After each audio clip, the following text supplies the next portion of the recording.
കൂടുതൽ നദികൾ ഒഴുകുന്നത് കാസർഗോഡ്, ഏറ്റവും വലിയ കോട്ടയായ ബേക്കൽ കോട്ട സ്ഥിതി ചെയ്യുന്നത് കാസർഗോഡ്, കേരളത്തിലെ അവസാനമായി രൂപീകരിച്ച ജില്ല ഏതാണ്? കാസർഗോഡ്. 1980. എല്ലാവർക്കും നമസ്കാരം, ഞാൻ പ്രദീപ് മുഖത്തല. നല്ലൊരു റിവിഷൻ ക്ലാസ്സുമായിട്ടാണ് ഇന്ന് ഞാൻ വന്നിരിക്കുന്നത്. പരീക്ഷ എത്തിക്കഴിഞ്ഞു. ഓരോരുത്തർക്കും ടെൻഷനുണ്ട്, സാറേ പറ്റുന്നില്ല, OMR ഒക്കെ എഴുതുമ്പോൾ 60-ന് മേളിൽ അങ്ങോട്ട് പോകുന്നില്ല സാറേ, 70-ന് മേളിൽ പോകുന്നില്ല, ടെൻഷൻ കൂടുന്നെന്ന് പറയുന്ന ഒത്തിരി പേരുണ്ട്. അവരോടൊക്കെ എനിക്ക് എടുത്ത് പറയാനുള്ളത്, വരൂടെ, ഇതൊക്കെ തന്നെ എല്ലാവർക്കും. നിങ്ങളെ പോലെ നിങ്ങൾ വിചാരിക്കും നിങ്ങൾക്ക് മാത്രമേ ഉള്ളെന്ന്. അതുകൊണ്ട് നിങ്ങൾ ചിന്തിക്കേണ്ട, പഠിച്ചുകൊണ്ടേ ഇരിക്കുക, ടെൻഷൻ വരാതെ ശ്രദ്ധിക്കുക. കാരണം നിങ്ങൾ തന്നെ നിങ്ങളെ മനസ്സിൽ പറയണം എന്തിന് ടെൻഷൻ, കിട്ടുന്നെങ്കിൽ കിട്ടട്ടെ. എന്തായാലും പറ്റുന്ന കണക്കുള്ള ടോപ്പിക് എല്ലാം ഞാൻ കവർ ചെയ്തിട്ടുണ്ട്. കേരള ജോഗ്രഫിന്നും കേരളത്തിലെ ആരോഗ്യക്ഷേമ പദ്ധതികൾ, കേരള നവോത്ഥാന നായകർ, കേരളത്തിന്റെ പ്രക്ഷോഭങ്ങൾ, ഇന്ത്യൻ സ്വാതന്ത്ര്യ സമര ചരിത്രം, ഇന്ത്യയുടെ ജോഗ്രഫി, ഇതൊക്കെയാണ് ഏറ്റവും കൂടുതൽ ചോദിക്കുന്ന ഭാഗങ്ങളൊക്കെ. അതൊക്കെ ഒരുവിധം പഠിച്ചിട്ടുണ്ടെങ്കിൽ പിന്നെ എന്തിനാ ടെൻഷൻ അടിക്കുന്നത്? Current affairs maximum date vice വെച്ചൊന്ന് വായിച്ചു വെച്ചിട്ടുണ്ട്. അപ്പോൾ നിങ്ങളുടെ തോന്നലുകൾ ആദ്യം വെക്കുക, നമുക്ക് കിട്ടുന്നെങ്കിൽ കിട്ടട്ടെ. ഒത്തിരി പരീക്ഷകളുണ്ടല്ലോ, ഓരോരുത്തർക്കും ഓരോ പരീക്ഷ കിട്ടി പോകുന്നുണ്ടോ. അപ്പം ചിന്താഗതികൾ വരുമ്പോൾ തീർച്ചയായിട്ടും എന്ത് ചെയ്യും, നിങ്ങൾക്ക് വിഷമങ്ങൾ വരും. കാരണം ആർക്കാ വിഷമങ്ങളില്ലാത്ത ചിന്താഗതികൾ വരുമ്പോൾ? കാരണം നിങ്ങൾ ഒരു മീഡിയം ഫാമിലിയിലുള്ളവരാ. കാരണം എനിക്ക് ഇതേ ഉള്ളൂ സാറേ അവസരം, ഇതിനു വേണ്ടിയാണ് ഞാൻ കുറേ നാളുകൊണ്ടേ ശ്രമിക്കുന്നു. ഈ പ്രിലിംസ് പാസ്സായില്ലെങ്കിൽ ഇനി എത്ര നാൾ, ഇനി പിന്നെ VFAക്ക് വേണ്ടിയിരിക്കണം, പിന്നെ LDC LGS എല്ലാം മത്സരങ്ങളാണ് സാറേ. എല്ലാം മത്സരങ്ങളാണ്. പക്ഷെ നിങ്ങളൊന്ന് തീരുമാനിക്കേണ്ടത്, മുമ്പിലോട്ട് വാശിയോടുകൂടി പഠിക്കുന്നുണ്ടോ എന്ന് തീരുമാനിക്കുക.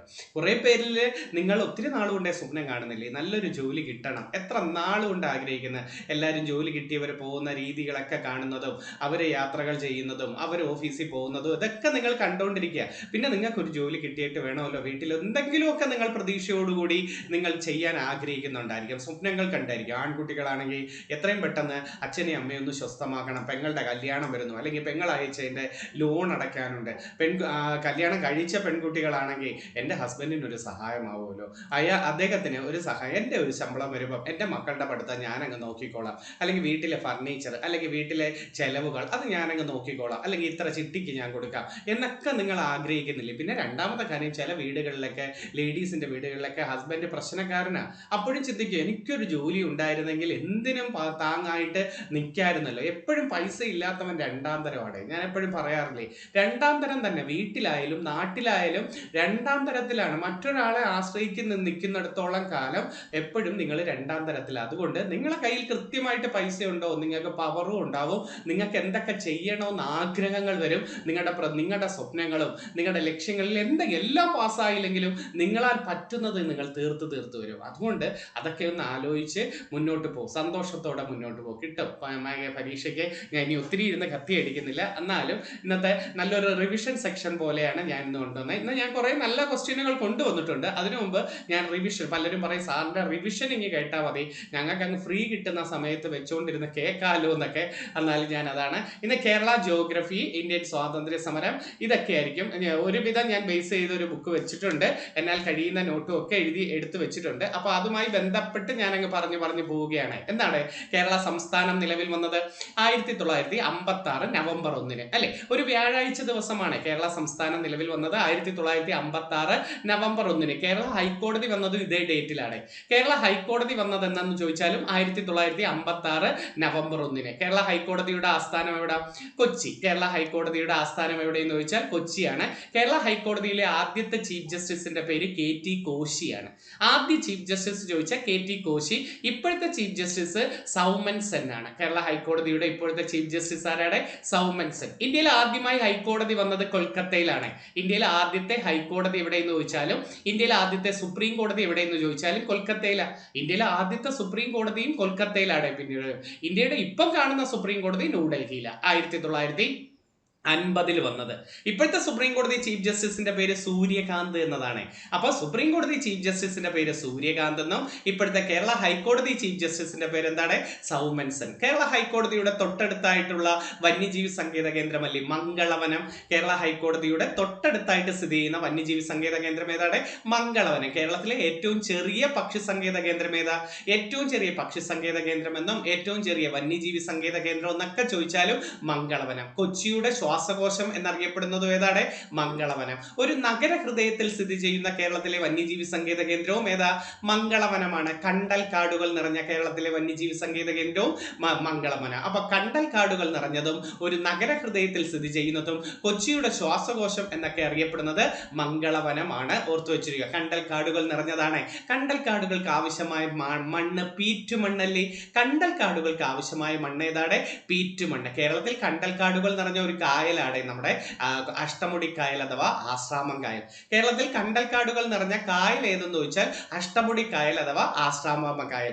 കണ്ടൽ മ്യൂസിയം സ്ഥിതി ചെയ്യുന്നത് കൊയിലാണ്ടിയിലാണ്. കേരളത്തിൽ കണ്ടൽ മ്യൂസിയം സ്ഥിതി ചെയ്യുന്നത് കൊയിലാണ്ടിയിലാണ്. കണ്ടൽ ഗവേഷണ കേന്ദ്രം എവിടെയെന്ന് ചോദിച്ചാൽ ആയിരം തെങ്ങാണ്. കൊല്ലം ജില്ലയിലെ ആയിരം തെങ്ങിലാണ് കണ്ടൽ ഗവേഷണ കേന്ദ്രം സ്ഥിതി ചെയ്യുന്നത്. അപ്പൊ കണ്ടൽ മ്യൂസിയം എവിടെയെന്ന് ചോദിച്ചാൽ കൊയിലാണ്ടി, കണ്ടൽ ഗവേഷണ കേന്ദ്രം എവിടെയെന്ന് ചോദിച്ചാൽ ആയിരം തെങ്ങിലാണ്. കേരളത്തിൽ കണ്ടൽ കാടുകൾ ഏറ്റവും കൂടുതലുള്ള ജില്ല കണ്ണൂരാണ്. കണ്ടൽ കാടുകൾ ഏറ്റവും കൂടുതലുള്ള ജില്ല ഏതാണ്? കണ്ണൂർ. ഇന്ത്യയിൽ കണ്ടൽ കാടുകൾ ഏറ്റവും കൂടുതൽ പശ്ചിമ ബംഗാളാണ്. ഇന്ത്യയിൽ കണ്ടൽ കാടുകൾ ഏറ്റവും കൂടുതൽ ഏതാണ്? പശ്ചിമ ബംഗാൾ. കേരളത്തിൽ കണ്ടൽ കാടുകൾ ഏറ്റവും കൂടുതൽ എവിടെയെന്ന് ചോദിച്ചാൽ നിങ്ങൾ പറയേണ്ടത് കണ്ണൂരാണ്. കണ്ടൽ വനങ്ങൾക്ക് ആവശ്യമായ മണ്ണ് ഏതാണ്? പീറ്റുമണ്ണ്. കുങ്കുമ കൃഷിക്ക് അനുയോജ്യമായ മണ്ണ് ഏതാ? കുങ്കുമത്തിന് അത് കരേവ മണ്ണ. കുങ്കുമ കൃഷിക്ക് അനുയോജ്യമായ മണ്ണ് ഏതാണ്? കരേവ. ഇന്ത്യയിൽ കുങ്കുമം ഏറ്റവും കൂടുതൽ ഉത്പാദിപ്പിക്കുന്നത് ജമ്മു കാശ്മീരിലാണ്. ഇന്ത്യയിൽ കുങ്കുമം ഏറ്റവും കൂടുതൽ ഉത്പാദിപ്പിക്കുന്നത് എവിടെയെന്ന് ചോദിച്ചാൽ എവിടെയാണ്? ജമ്മു കാശ്മീർ. നമുക്ക് തിരിച്ചു വരാം. കേരളം നിലവിൽ വന്നത് എന്നാണ്?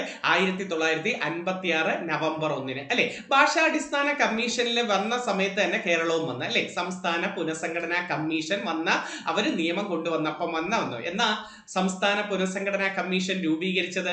സംസ്ഥാന പുനഃസംഘടനാ കമ്മീഷൻ രൂപീകരിച്ചത് 1953 ഫസൽ അലി കമ്മീഷൻ എന്നാണ്. അപ്പൊ സംസ്ഥാന പുനഃസംഘടനാ കമ്മീഷന്റെ പേരെന്താണ്? ഫസൽ അലി കമ്മീഷൻ. 53 3 പേരായിരുന്നു. ഒന്ന് ഫസൽ അലി, 2 സർദാർ KM പണിക്കർ, 3 HN ഖുസ്രു. ഒന്ന് ഫസൽ അലി, 2 സർദാർ KM പണിക്കർ, 3 HN ഖുസ്രു ആയിരുന്നു കേട്ടോ. 1955 അവർ റിപ്പോർട്ട് സമർപ്പിക്കുകയും തൊട്ടടുത്ത വർഷമാണ് സംസ്ഥാന പുനഃസംഘടനാ നിയമം വന്നത്. സംസ്ഥാന പുനഃസംഘടനാ നിയമം വന്നത് 1956 വരുന്നത്. അങ്ങനെ 14 സംസ്ഥാനങ്ങളാണ് ഇന്ത്യയിലെ ആദ്യമായിട്ട് ഉണ്ടാവുന്നത്. ഇന്ത്യയിലെ ആദ്യത്തെ ഭാഷാടിസ്ഥാന സംസ്ഥാനം ഏത് എന്ന് ചോദിച്ചാൽ ഇന്ത്യയിൽ ആദ്യമായി രൂപീകരിച്ച ഭാഷാടിസ്ഥാന സംസ്ഥാനം ഏതെന്ന് ചോദിച്ചാൽ 53 വന്ന ആന്ധ്രയാണ്. 53 വന്ന ആന്ധ്രയാണ് ആദ്യത്തെ സംസ്ഥാനം ഏതെന്ന് ചോദിച്ചാൽ. ഈ ആന്ധ്ര 53 കഴിഞ്ഞ് 56 ആന്ധ്രാപ്രദേശ് എന്നാക്കി മാറ്റി കേട്ടോ. 1953 ആന്ധ്ര എന്നത് 56 എന്തായി മാറിയുടെ? ആന്ധ്രാപ്രദേശ് എന്നായി മാറി. അന്ന് ആദ്യത്തെ 53 ആന്ധ്രയുടെ തലസ്ഥാനം എന്തായിരുന്നു? കർണൂലായിരുന്നു. ആന്ധ്രയുടെ തലസ്ഥാനം ഏതെന്ന് ചോദിച്ചാൽ കർണൂൽ എന്ന് പറയുന്ന സ്ഥലമായിരുന്നു. 56 ആന്ധ്രാപ്രദേശിന്റെ തലസ്ഥാനം ഹൈദരാബാദായി മാറി. അപ്പൊ 56 ആന്ധ്രാപ്രദേശിന്റെ തലസ്ഥാനം ഏതാണ്? ഹൈദരാബാദ്. ഇപ്പൊ ആന്ധ്രാപ്രദേശിന്റെ തലസ്ഥാനം ഏതാ? ഇപ്പൊ ആന്ധ്രാപ്രദേശിന്റെ തലസ്ഥാനം അമരാവതിയാണ് ഇപ്പൊ ആന്ധ്രാപ്രദേശിന്റെ തലസ്ഥാനം. അപ്പൊ ഹൈദരാബാദ് എങ്ങോട്ട് പോയി? തെലങ്കാനയിലേക്ക് പോയി. അപ്പൊ തെലങ്കാനയുടെ തലസ്ഥാനം ഹൈദരാബാദും നമ്മുടെ ആന്ധ്രാപ്രദേശിന്റെ തലസ്ഥാനം ഏതാണ്? അമരാവതിക്ക് ഇപ്പൊ നല്ലൊരു ചോദ്യമുണ്ട്. ഏതാ? ഇന്ത്യയിൽ 25ാമത്തെ ഹൈക്കോടതി വന്നത് എവിടെയെന്ന് ചോദിച്ചിട്ടുണ്ട്. ഇന്ത്യയിൽ ഇപ്പൊ എത്ര ഹൈക്കോടതി ഉണ്ട്? ഇന്ത്യയിൽ ഇപ്പൊ ഹൈക്കോടതികളുടെ എണ്ണം 25ാമത്തെ ഹൈക്കോടതി വന്നത് എവിടെയാണ്? അത് അമരാവതിയിലാണ് അല്ലെ? നമ്മൾ അല്ലാതെ ഒരു അമരാവതി പഠിച്ചിട്ടില്ലേ? ഒരേ ഒരു INC പ്രസിഡന്റ് മലയാളി വന്നു. INC പ്രസിഡന്റ് സ്ഥാനത്തേക്ക് മലയാളിയായിട്ട് വന്നത് 1897 അമരാവതി കോൺഗ്രസ് സമ്മേളനം. 1897 അമരാവതി കോൺഗ്രസ് സമ്മേളനം ആരായിരുന്നു? C ശങ്കരൻ നായരായിരുന്നത്. അപ്പൊ അമരാവതി കോൺഗ്രസ് സമ്മേളനത്തിന്റെ അധ്യക്ഷൻ ആരായിരുന്നത്? ചേറ്റൂർ ശങ്കരൻ നായർ. പാലക്കാടുകാരനാണ്. പാലക്കാട് മങ്കര എന്ന് പറയുന്ന സ്ഥലത്താണ് ചേറ്റൂർ ശങ്കരൻ നായർ ജനിച്ചത് കേട്ടോ. ഇദ്ദേഹത്തിന് ഏറ്റവും കൂടുതൽ ചോദിക്കുന്നത് ഇദ്ദേഹത്തിന്റെ ഒരു കൃതി ചോദിച്ചിട്ടുണ്ട്.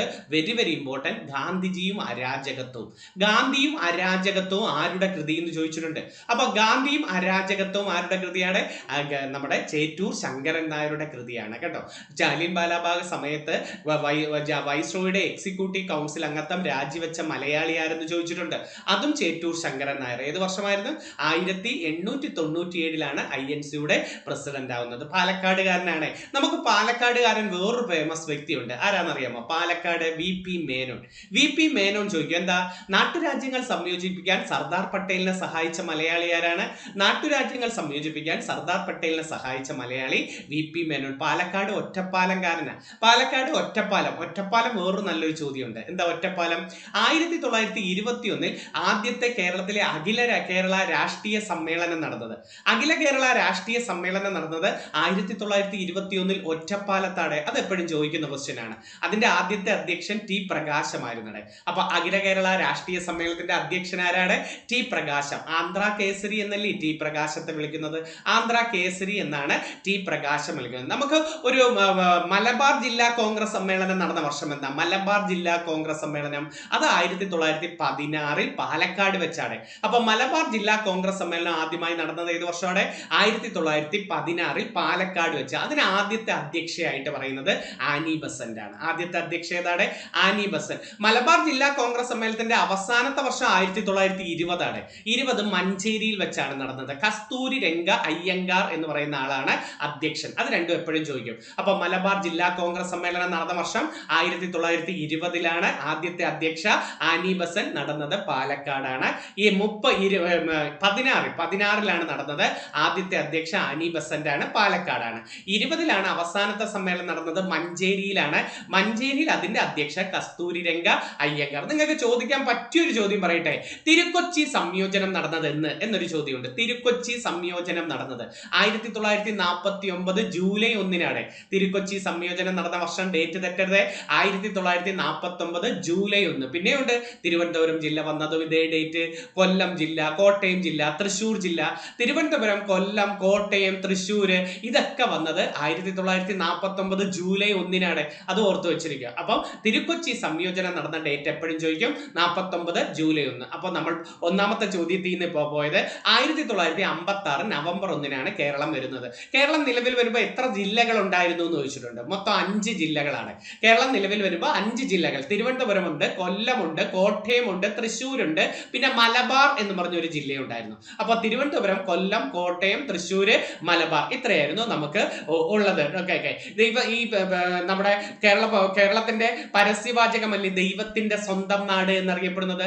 ദൈവത്തിന്റെ സ്വന്തം നാട് എന്നറിയപ്പെടുന്ന പരസ്യവാചകത്തിന്റെ ഉപജ്ഞാതാവ് വാൾട്ടർ മെൻഡസ് ആണ് ഇതിന്റെ ഉപജ്ഞാതാവ് ആരെന്ന് ചോദിച്ചിട്ടുണ്ട്. ഇനി ഈ വിസ്തീർണത്തിൽ അല്ലെങ്കിൽ വലിപ്പത്തിൽ സംസ്ഥാനങ്ങൾക്കിടയിൽ കേരളത്തിന് 21 സ്ഥാനമാണ്. അപ്പം ഇന്ത്യൻ സംസ്ഥാനങ്ങളിൽ വെച്ച് വലിപ്പത്തിൽ കേരളത്തിന് എത്ര സ്ഥാനം? 21 സ്ഥാനമാണ്. ജനസംഖ്യയിൽ എത്ര സ്ഥാനം എന്ന് ചോദിച്ചാൽ 13 സ്ഥാനമാണ്. ജനസംഖ്യയിൽ എത്ര സ്ഥാനം? 13. ജനസാന്ദ്രതയിൽ 3 സ്ഥാനമാണ്. അപ്പൊ 3 ഒന്നും കൂടെ പറഞ്ഞേ. വലിപ്പത്തിൽ കേരളം 21 സ്ഥാനം, ജനസംഖ്യയിൽ 13 സ്ഥാനം, ജനസാന്ദ്രതയിൽ എത്രയാണ്? 3 സ്ഥാനം. ആ 3 പേരെയും കൂടെ അങ്ങ് പഠിച്ചു വരെ. 3 സ്ഥാനമായിട്ട് അതിന് മുമ്പിൽ കിടക്കുന്ന 3 പേരെ പഠിക്കണം. ഒന്ന്, ഏറ്റവും കൂടുതൽ ജനസാന്ദ്രതയുള്ള സംസ്ഥാനം ബീഹാർ, 2ാം സ്ഥാനം പശ്ചിമ ബംഗാൾ, 3ാം സ്ഥാനം കേരളം. 1 ബീഹാർ, 2 പശ്ചിമ ബംഗാൾ, 3 ആരായിരുന്നത്? കേരളം. ജനസാന്ദ്രത ഏറ്റവും കുറവ് അരുണാചൽ പ്രദേശിലാണ് കേട്ടോ. അരുണാചൽ പ്രദേശിലാണ്. ഓക്കെ. ഇനി പരീക്ഷയ്ക്ക് ചോദിക്കാൻ പറ്റിയ കേരളത്തിലെ ഏറ്റവും വലിയ ജില്ല ഏതാണ്? ഏറ്റവും വലിയ ജില്ല ഇപ്പൊ ഇടുക്കിയാണ്. ഏറ്റവും ചെറിയ ജില്ല ഏതാണ്? ആലപ്പുഴയാണ്. ഏറ്റവും ചെറിയ ജില്ല ഏതെന്ന് വെച്ചാൽ ഇടുക്കി ജില്ലയ്ക്ക് ഏറ്റവും വലിയ ജില്ലയായിട്ട് സ്ഥാനപ്പേര് കിട്ടിയത് എങ്ങനെയാണ്? ഇടുക്കി ജില്ലയ്ക്ക് ഏറ്റവും വലിയ ജില്ലയായിട്ട് സ്ഥാനപ്പേര് കിട്ടിയത് എന്ന് ചോദിച്ചാൽ 2023 സെപ്റ്റംബർ 5 ഇടുക്കി എറണാകുളം ജില്ലയിലെ കോതമംഗലം താലൂക്കിൽ കിടന്ന കുട്ടമ്പുഴ പഞ്ചായത്തിനെ ദേവികുളം താലൂക്കിൽ കിടന്ന ഇടമലക്കുടി പഞ്ചായത്തിലേക്ക് കൈമാറി. അപ്പൊ ഇടമലക്കുടി പഞ്ചായത്തിലേക്ക് ആര് വന്നു? കുട്ടമ്പുഴ പഞ്ചായത്ത്. എറണാകുളത്തെ കുട്ടമ്പുഴ പഞ്ചായത്തിനെ കൂട്ടിച്ചേർത്തപ്പോഴാണ് ഇടുക്കിക്ക് 1ാം സ്ഥാനമായി. അപ്പൊ കേരളത്തിലെ ഏറ്റവും വലിയ ജില്ല ഏതാണ്? ഇടുക്കി ജില്ല. 4612 ചതുരശ്ര കിലോമീറ്റർ. 4612 ചതുരശ്ര കിലോമീറ്റർ ആണ് ഇടുക്കിക്ക്. കേരളത്തിൽ ഏറ്റവും കൂടുതലുള്ള മണ്ണിനം ഏതാന്ന് ചോദിച്ചിട്ടുണ്ട്. കേരളത്തിൽ ഏറ്റവും കൂടുതലും റബ്ബർ കൃഷിക്കും മരച്ചീനി കൃഷിക്കും ഒക്കെ അനുയോജ്യമായ മണ്ണ് ലാറ്ററൈറ്റ് മണ്ണാണ്. റബ്ബർ കൃഷിക്കും മരച്ചീനി കൃഷിക്കും അനുയോജ്യം. കേരളത്തിന്റെ തെക്ക് വടക്ക് നീളം എത്ര? തെക്ക് വടക്ക് നീളം 560 കിലോമീറ്ററും കേരളത്തിന്റെ കടൽ തീര ദൈർഘ്യം 590 കിലോമീറ്ററുമാണ്. കേരളത്തിന്റെ തെക്ക് വടക്ക് നീളം എത്രയാണ്?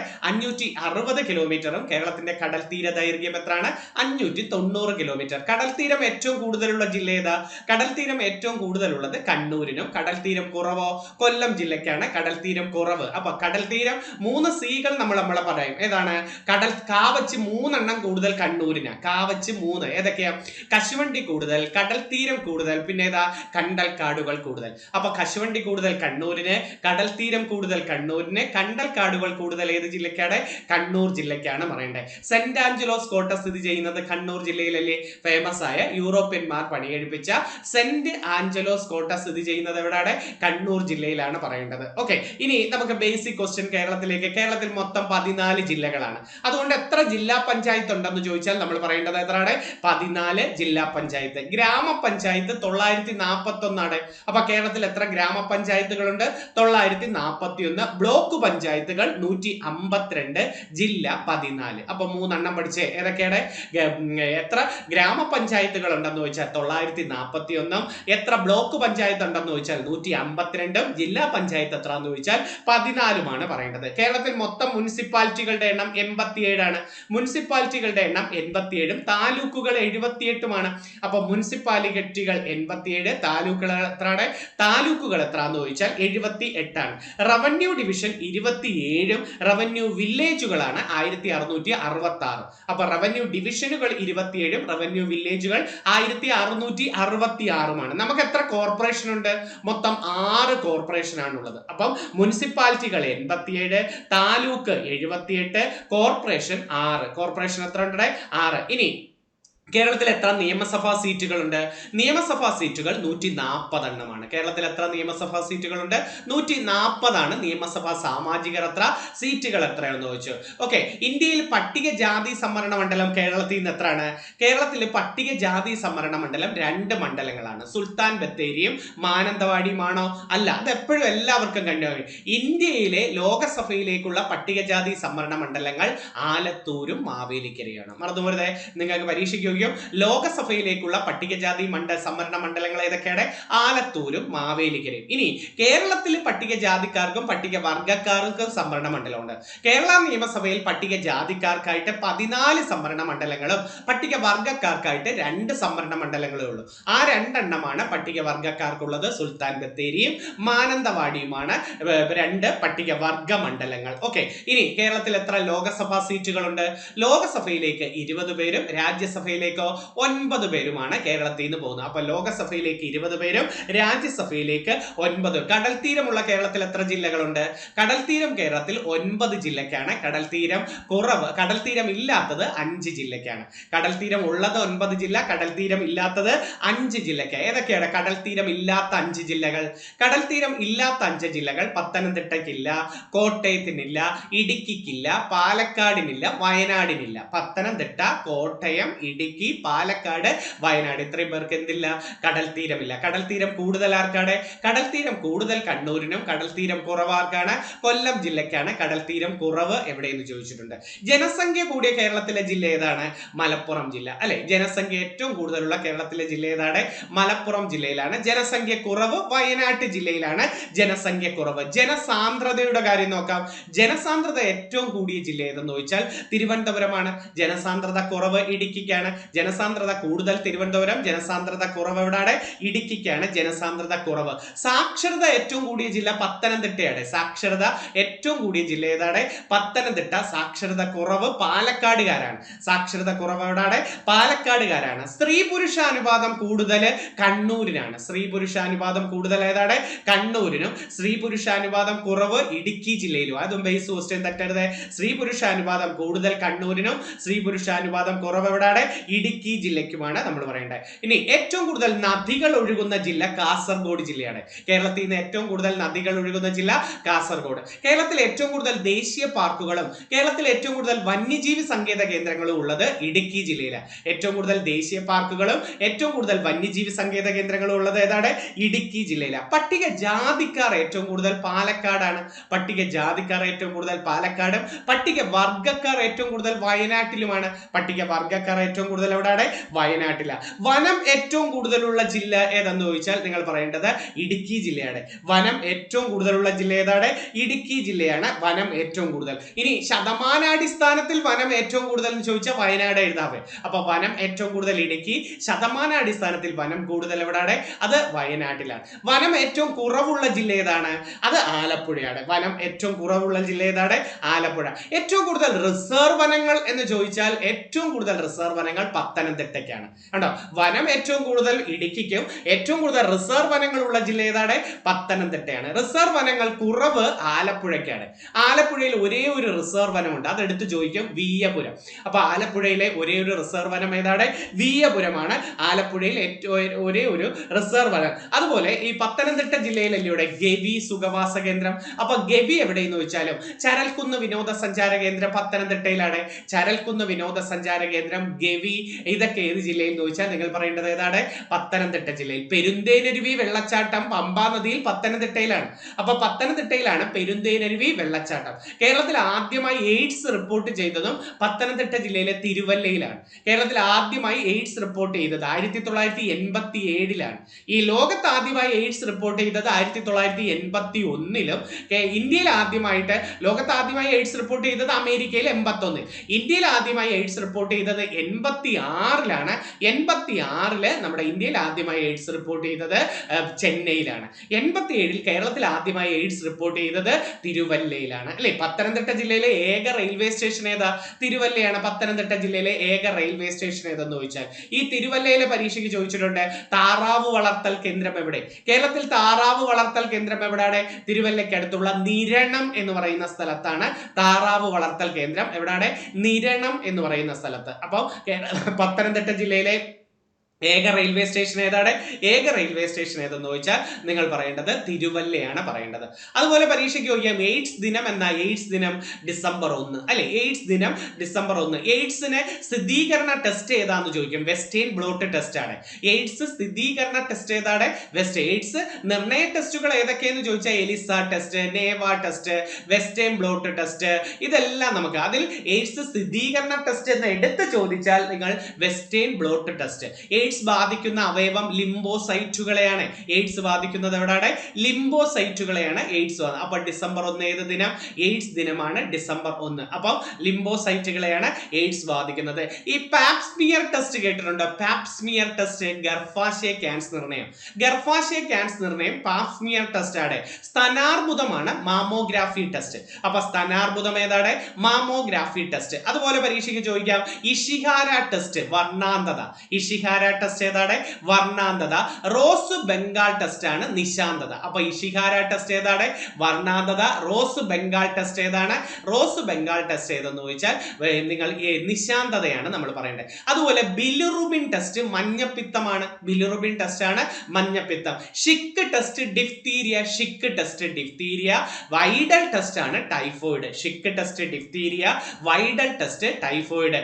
ലെപ്രാമിൻ ടെസ്റ്റ്, ഹിസ്റ്റാമിൻ ടെസ്റ്റ്, അതൊക്കെ കുഷ്ഠമാണ്. ലെപ്രാമിനും ഹിസ്റ്റാമിനും ഏതാണ്?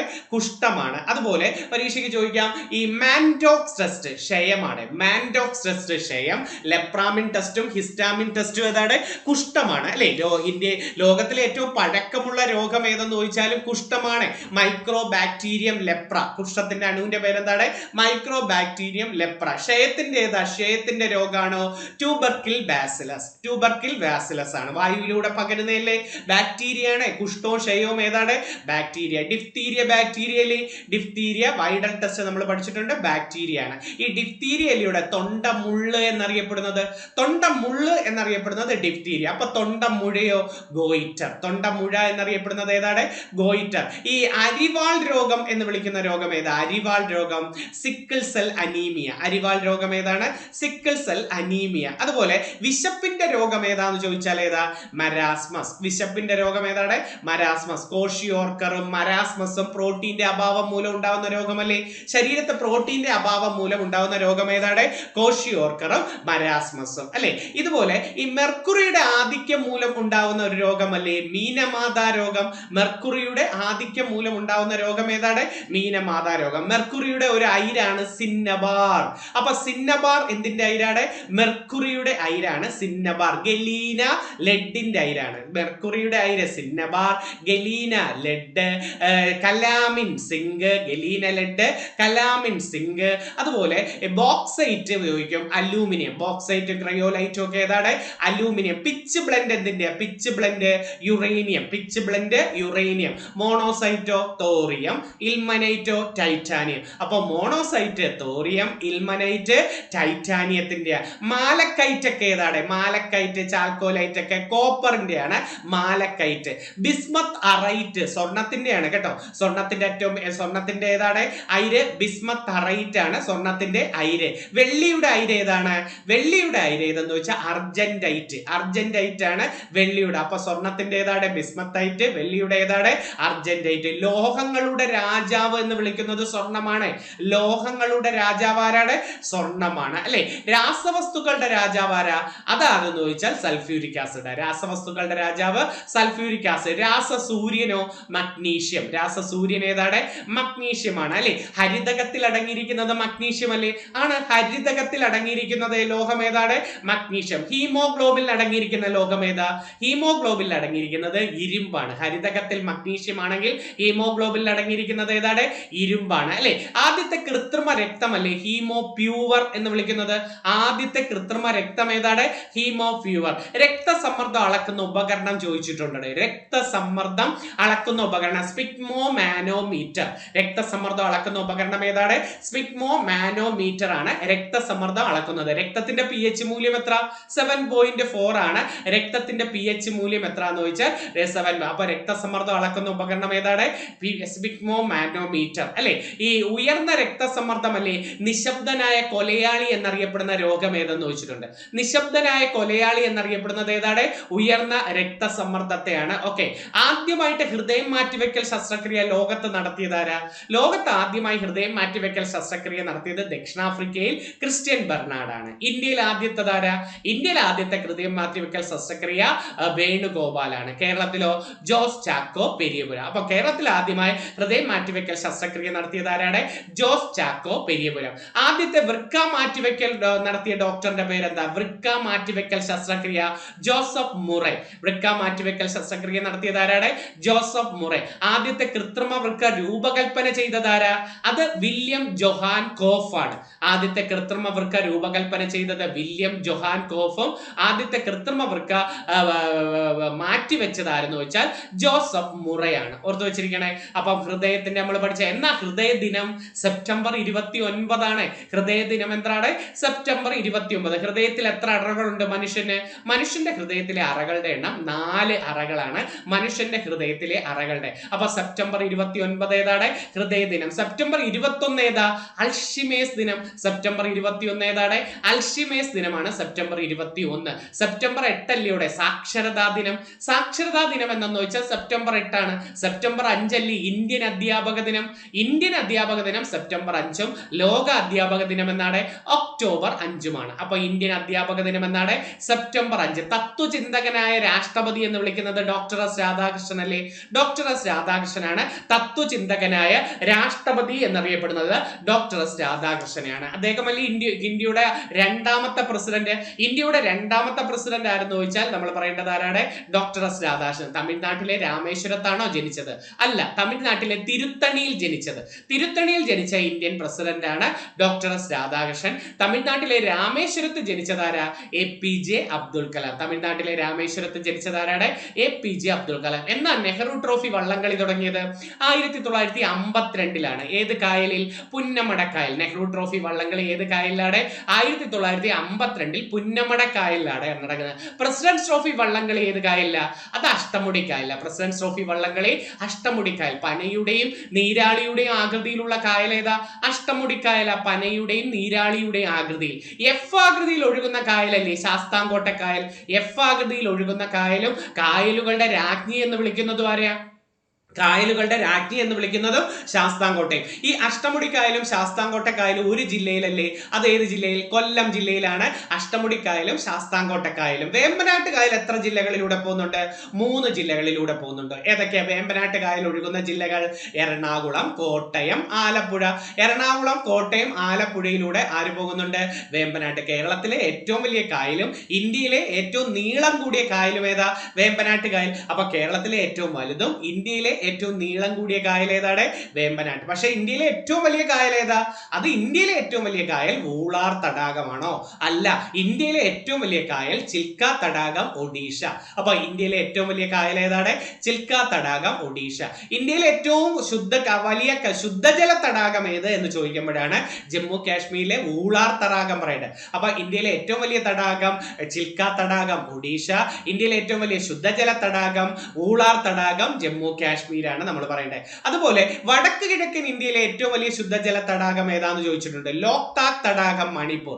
വടക്ക് കിഴക്കൻ ഇന്ത്യയിലെ ഏറ്റവും വലിയ ശുദ്ധജല തടാകം ഏതാണ്? ലോക്താക് തടാകം, മണിപ്പൂരാണ് നമ്മൾ പറയുന്നത്. ഈ കേരളത്തിന്റെ സാംസ്കാരിക ഗാനം എന്ന് വിളിക്കുന്നത് ജയ ജയ കോമള കേരള ധരണിയല്ലേ? ആണ്. ജയ ജയ കോമള കേരള ധരണി. ഇത് എഴുതിയത് ബോധേശ്വരനാണ്. അപ്പൊ കേരളത്തിന്റെ സാംസ്കാരിക ഗാനമായ ജയ ജയ കോമള കേരള ധരണി എഴുതിയത് ആരാണ്? അത് ബോധേശ്വരൻ. കേരളത്തിന്റെ ഔദ്യോഗിക ഭാഷാ പ്രതിജ്ഞ എഴുതിയതാരാ? MG വാസുദേവൻ നായർ. MG വാസുദേവൻ നായരാണ് കേരളത്തിന്റെ ഔദ്യോഗിക ഭാഷാ പ്രതിജ്ഞ എഴുതി. MG വാസുദേവൻ നായരല്ലേ നിളയുടെ കഥാകാരൻ എന്നും കൂടല്ലൂരിന്റെ കഥാകാരൻ, കേരളത്തിന്റെ ഹെമിംഗ്വേ എന്നൊക്കെ അറിയപ്പെടുന്നത്? നിളയുടെ കഥാകാരൻ എന്നും കൂടല്ലൂരിന്റെ കഥാകാരൻ എന്നും കേരളത്തിന്റെ ഹെമിംഗ്വേ എന്നൊക്കെ അറിയപ്പെടുന്നത് ആരാണ്? MG വാസുദേവൻ. അദ്ദേഹം അവസാനമായി എഴുതി നിർത്തിയ നോവൽ ഏതാ? വാരണാസി. വാരണാസിയാണ് ഏറ്റവും അവസാനമായി നിർത്തിയത്.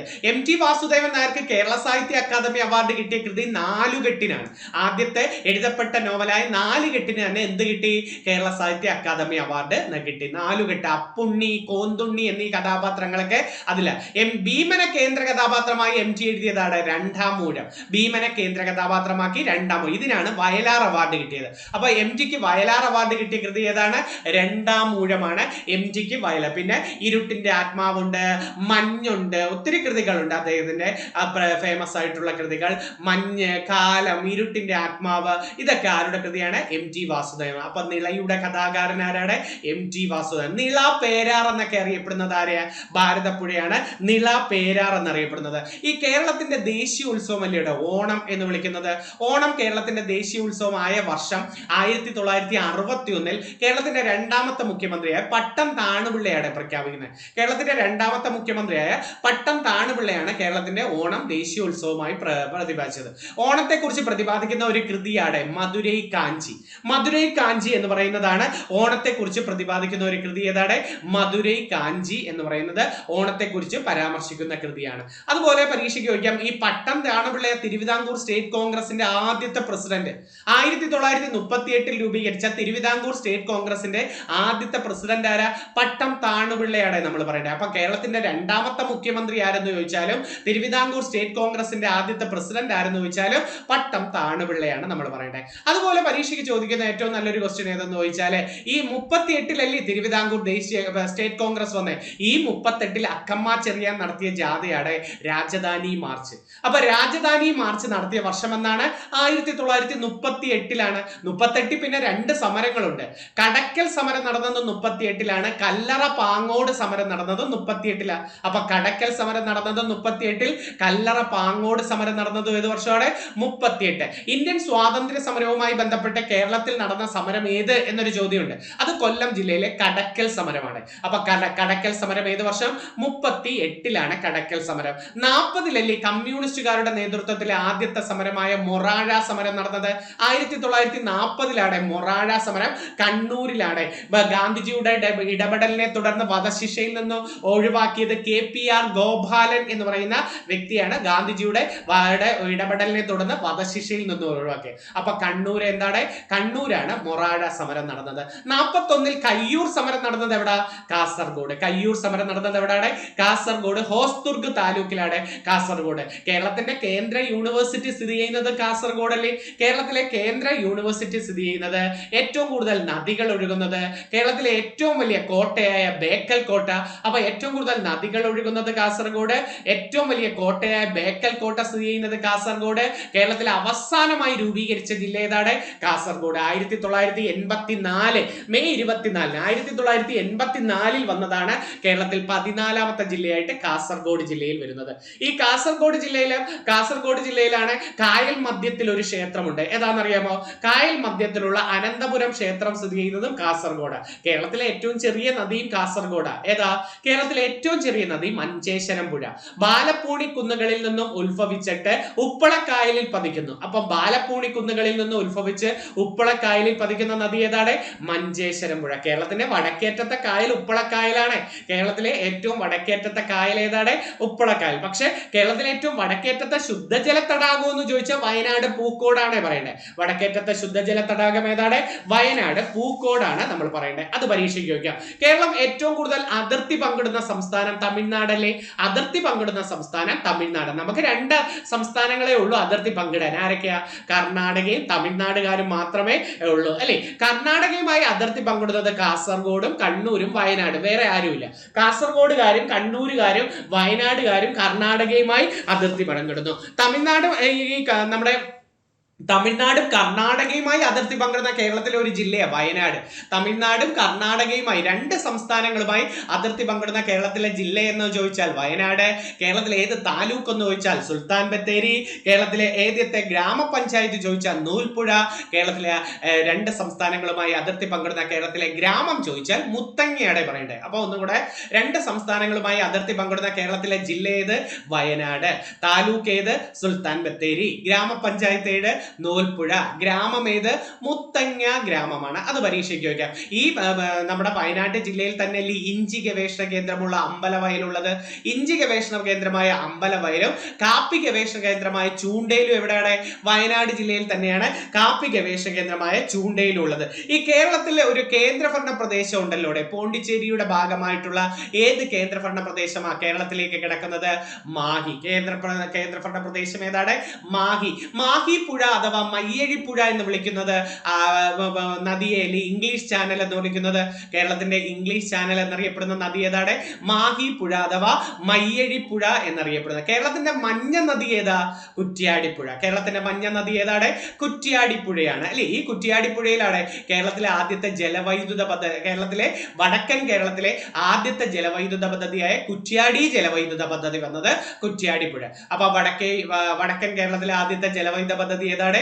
കുറ്റ്യാടിപ്പുഴയാണ്. കുറ്റ്യാടി ജലവൈദ്യുത പദ്ധതി അത് കോഴിക്കോട് ജില്ലയിലാണ് 1972 വന്നത്. ഓക്കെ, ഈ കോഴിക്കോട് ജില്ലയിൽ തന്നെ ഉറുമി ജലവൈദ്യുത പദ്ധതി ഉണ്ട്. അത് ചൈനയുടെ സഹായത്തോടെ. അപ്പൊ ഉറുമി ജലവൈദ്യുത പദ്ധതി ആരുടെ സഹായത്തോടെ? ചൈനയുടെ സഹായത്തോടെ. ഏത് ജില്ലയിലാ? കോഴിക്കോട്. ഈ കോഴിക്കോടല്ലേ നമുക്ക് കീഴറിയൂർ ബോംബ് കേസ് നടന്നത് ആണ് അല്ലെ? കീഴറിയൂർ ബോംബ് കേസ് ഏത് വർഷമാ? 1941 കീഴറിയൂർ ബോംബ് കേസ് നടന്നത്. 42 കീഴറിയൂർ ബോംബ് കേസ്, 41 കയ്യൂർ സമരം, 42 കീഴറിയൂർ ബോംബ് കേസ്. കോഴിക്കോട് ഫറോക്ക് പാലം തകർക്കലുമായി ബന്ധപ്പെട്ടതാണ് അല്ലെ? ഈ കോഴിക്കോടല്ലേ രേവതി പട്ടത്താനം എന്ന് പറയുന്ന ഒരു പണ്ഡിത സദസ് അരങ്ങേറിയ തളി ക്ഷേത്രമുള്ളത്. അപ്പൊ പ്രസിദ്ധമായ തളി ക്ഷേത്രം എവിടെയെന്ന് ചോദിച്ചാൽ എവിടെയാണ്? കോഴിക്കോട്. രേവതി പട്ടത്താനം അരങ്ങേറിയ അത് എവിടെയെന്ന് ചോദിച്ചാൽ കോഴിക്കോടായിരുന്നു. തളി ക്ഷേത്രം അരങ്ങേറിയ തളി ക്ഷേത്രത്തിലാണ് ഏത് അരങ്ങേറിയത്? രേവതി പട്ടത്താനം അരങ്ങേറിയത് അല്ലെ? ഈ തച്ചോളി ഉദയന്റെ ജന്മസ്ഥലം കോഴിക്കോട് വടകര എന്നല്ലേ നമ്മൾ പറയുന്നത്? തച്ചോളി ഉദയന്റെ ജന്മസ്ഥലം എവിടെയാണ്?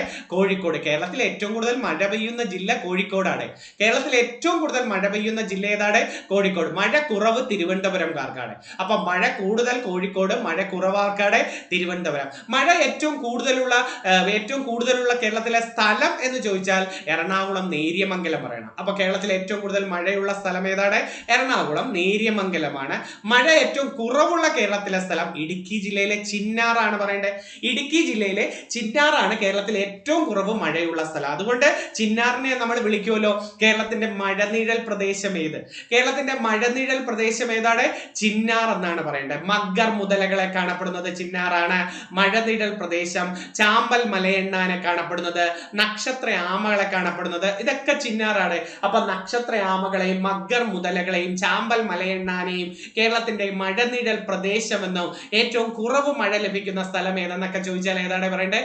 ചിന്നാറാണ് പറയേണ്ടത്. ചിന്നാർ ഇടുക്കിയിലല്ലേ ആണ്. ചായിൽ തുടങ്ങുന്നവരെല്ലാം നമുക്കൊന്ന് പറയാം. ചെന്തുരുണി എവിടാണ്? ചെന്തുരുണി കൊല്ലത്ത്. ചിന്നാറോ?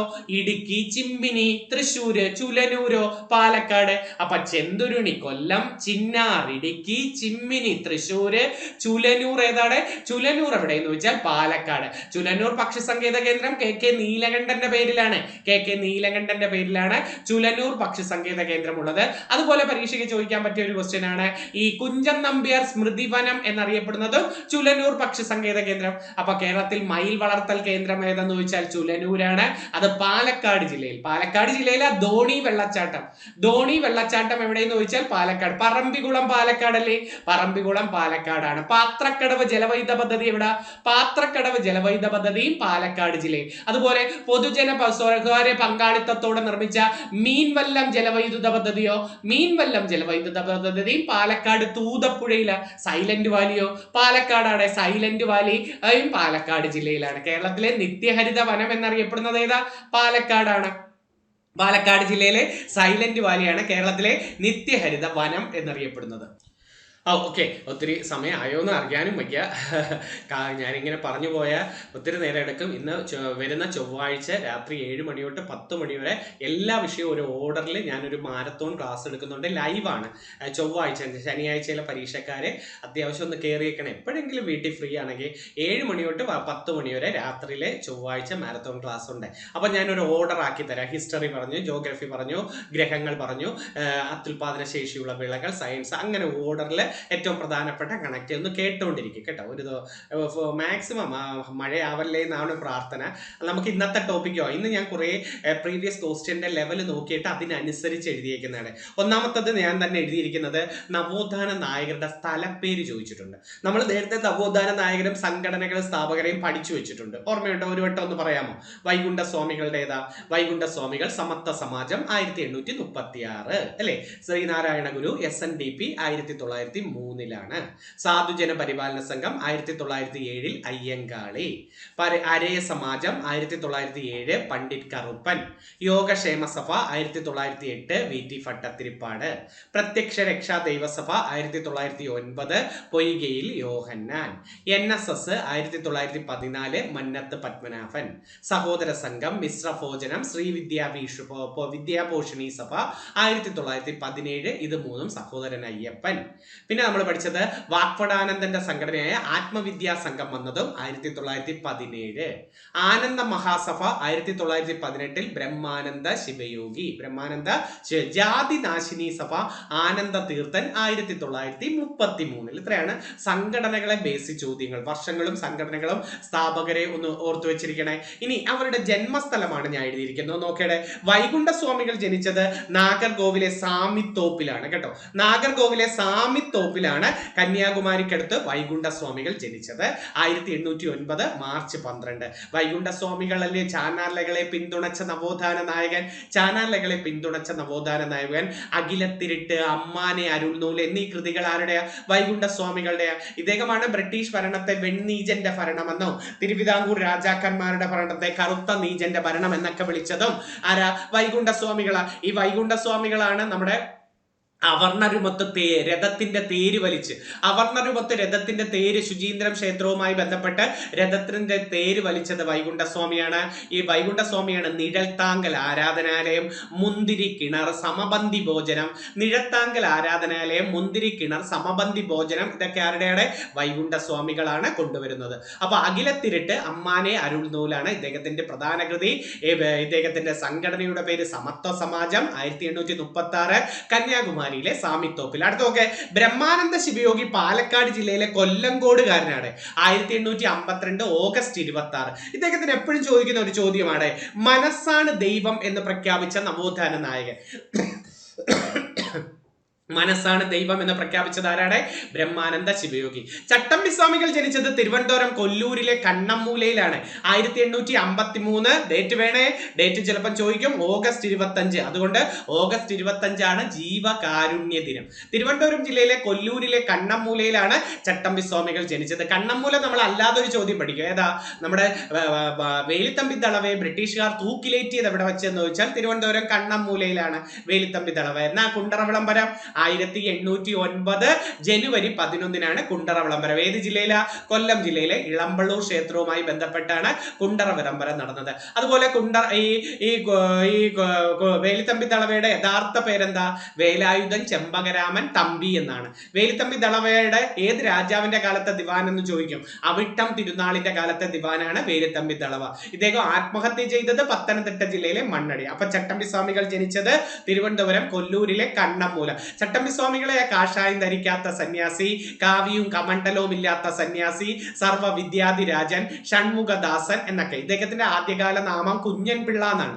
ചട്ടമ്പി സ്വാമികളുടെ ആദ്യകാല നാമം കുഞ്ഞൻ പിള്ള എന്നും യഥാർത്ഥ നാമം അയ്യപ്പൻ എന്നാണ് ചട്ടമ്പി സ്വാമികൾ. ഇദ്ദേഹം സമാധി അടഞ്ഞത് പന്മനയിലാണ് കേട്ടോ. കൊല്ലം ജില്ലയിലെ ചവറക്കടുത്തുള്ള പന്മനയിലാണ് ചട്ടമ്പി സ്വാമികൾ സമാധി അടഞ്ഞത്. ഓക്കെ, അപ്പം ചട്ടമ്പി സ്വാമികളുടെ 4 കൃതികൾ എപ്പോഴും ചോദിക്കാറുണ്ട്. വേദാധികാര നിരൂപണം, 1 പ്രാചീന മലയാളം, 2 ആദിഭാഷ, 3 വേദാധികാര നിരൂപണം, 4 മോക്ഷപ്രദീപ ഖണ്ഡനം. 4 മോക്ഷപ്രദീപ ഖണ്ഡനം. ഇതൊക്കെ എപ്പോഴും ചോദിക്കും. ശ്രീനാരായണ ഗുരു ജനിച്ചത് തിരുവനന്തപുരം ജില്ലയിലെ ചെമ്പഴന്തി. 1856 ഓഗസ്റ്റ് 20 ജനിച്ചത്. 1928 സെപ്റ്റംബറിലാണ് അദ്ദേഹം മരിക്കുന്നത്. അതുകൊണ്ട് ജനനവും മരണവും അവധി പ്രഖ്യാപിച്ച നവോത്ഥാന നായകനാര ശ്രീനാരായണ ഗുരു. Thiruvananthapuram ചെമ്പഴന്തിയില്. Doctor പൽപ്പൂൻ Thiruvananthapuram പേട്ടയിൽ 1863 November 2. Ayyankali Thiruvananthapuram Venganoor 1863 August 28. ഒരു പരീക്ഷയ്ക്ക് ചോദിച്ചായിരുന്നു ഒരേ വർഷം ജനിച്ച 2 നവോത്ഥാന നായകരാര്? ഇവർ രണ്ടുപേരെയായിരുന്നു ഓപ്ഷനിൽ കൊടുത്തിരുന്നത്. അപ്പൊ ഡോക്ടർ പൽപ്പു അയ്യങ്കാളിയും തിരുവനന്തപുരത്തുകാരാണ്. 1863 ജനിച്ചത്. പണ്ഡിറ്റ് കറുപ്പൻ ജനിച്ചത് എറണാകുളം ചേരാനെല്ലൂരാണ്. എറണാകുളം ചേറായി അല്ല, എറണാകുളം ചേരാനെല്ലൂർ പണ്ഡിറ്റ് കറുപ്പൻ. സഹോദരൻ അയ്യപ്പൻ എറണാകുളം ചേറായി. 1885 മെയ് 24 പണ്ഡിറ്റ് കറുപ്പനും 1889 ഓഗസ്റ്റ് 21 ആചരിക്കുന്നു സഹോദരൻ അയ്യപ്പൻ. VT ഭട്ടതിരിപ്പാട് മലപ്പുറം പൊന്നാനി താലൂക്കിലെ മേഴത്തൂർ ഗ്രാമം എന്ന് പറയുന്നത്. ഇപ്പൊ ആ താലൂക്കൊക്കെ മാറി മേഴത്തൂർ ഗ്രാമം എന്ന് പറയുന്നിടത്താണ് 1896 മാർച്ച് 26 VT ഭട്ടതിരിപ്പാട്. മന്നത്ത് പത്മനാഭൻ അവിടെ NSS സ്ഥാപിച്ച സ്ഥലത്ത് തന്നെ, ചങ്ങനാശ്ശേരിയിലെ പെരുന്ന. 1878 ജനുവരി 2. വർഷം പഠിച്ചില്ലെങ്കിൽ ആ സ്ഥലപ്പേരും കൂടെ പഠിച്ചു വെച്ചേരാ കേട്ടോ. പൊയ്കയിൽ യോഹന്നാൻ തിരുവല്ലയിലെ ഇരവിപ്പേരൂർ കേട്ടോ. പത്തനംതിട്ട ജില്ലയിലെ ഇരവിപ്പേരൂർ ജനിച്ചതാരാണ്? പൊയ്കയിൽ യോഹന്നാൻ. 1879 ഫെബ്രുവരി 17. കുര്യാക്കോസ് ഏലിയാസ് ചാവറയുടെ ജനനം ആലപ്പുഴയിലെ കൈനകരിയിലാണ്. 1805 ഫെബ്രുവരി 10 കുര്യാക്കോസ് ഏലിയാസ് ചാവറ മരിച്ചത്.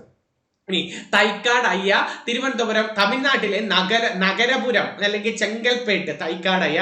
വാക്പടാനന്ദന്റെ എപ്പോഴും ചോദിക്കും. കണ്ണൂര് പാട്യം ഗ്രാമത്തിൽ ജനിച്ചതാണ്. കണ്ണൂര് പാട്യം ഗ്രാമത്തിൽ ജനിച്ച വ്യക്തി ആരാണ്?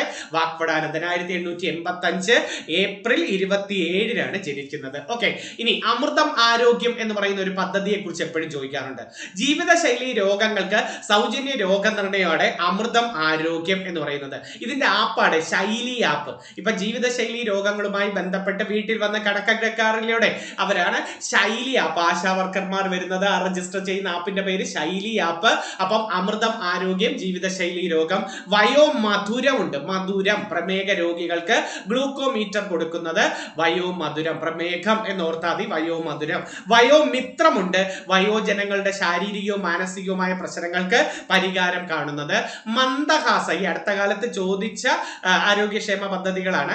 മന്ദഹാസം വയോജനങ്ങൾക്ക് കൃത്രിമ ദന്തനിര നൽകുന്നത്. നേരത്തെ മുമ്പ് തന്നിട്ടുള്ള കൺഫ്യൂസിംഗ് ഫാക്ട്സ് ഞാൻ ഒരുവിധ ആരോഗ്യക്ഷേമ പദ്ധതികൾ എഴുതിയിട്ടുണ്ട്, മുമ്പ് നോക്കിയാൽ മതി അതിൽ. ഇത് കുറച്ച് ഈ അടുത്ത കാലത്ത് ട്രെൻഡിങ് ആയതങ്ങനെ ഒന്നും കൂടെ എഴുതിയെന്നേ ഉള്ളൂ.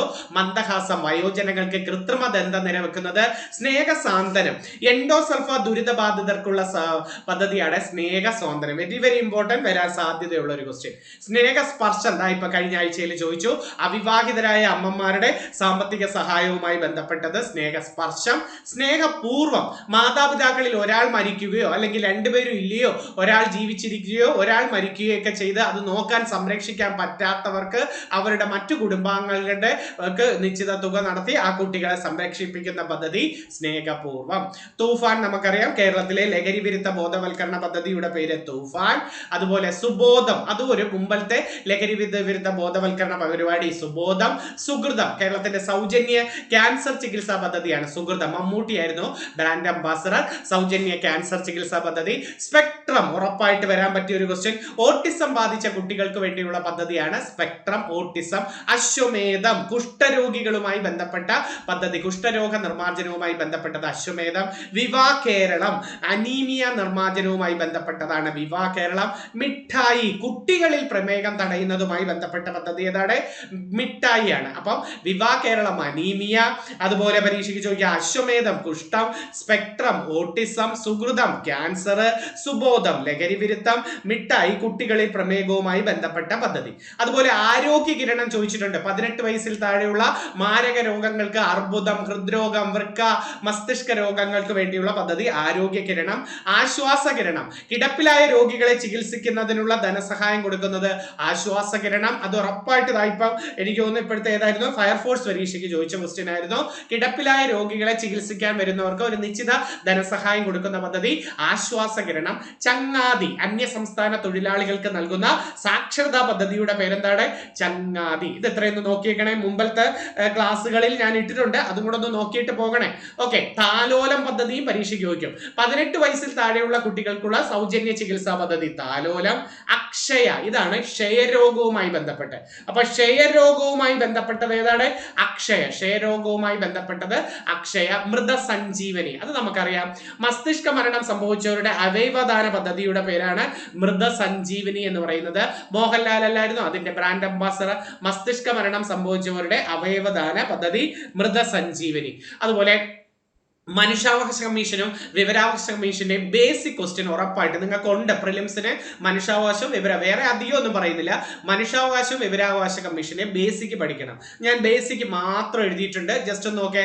മനുഷ്യാവകാശ കമ്മീഷൻ നിലവിൽ വന്നത് ആദ്യം നിയമം പാസ്സാക്കുകയാണ്. അത് രണ്ട് തെറ്റിപ്പോയത്, ക്വസ്റ്റ്യൻ വായിച്ച് എഴുതാവേ.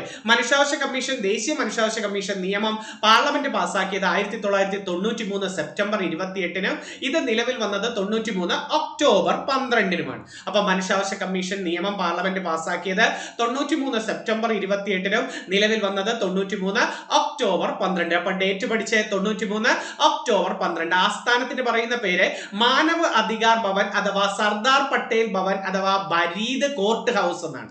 Manav Adhikar Bhavan, Faridkot house, Sardar Patel Bhavan Nagar. ഇതൊരു ഭരണഘടനാ സ്ഥാപനമല്ലേ, ഇതൊരു സ്റ്റാറ്റ്യൂട്ടറി ബോഡിയാണ്. ഏതെന്ന് പറയുന്നത് മനുഷ്യാവകാശ കമ്മീഷൻ.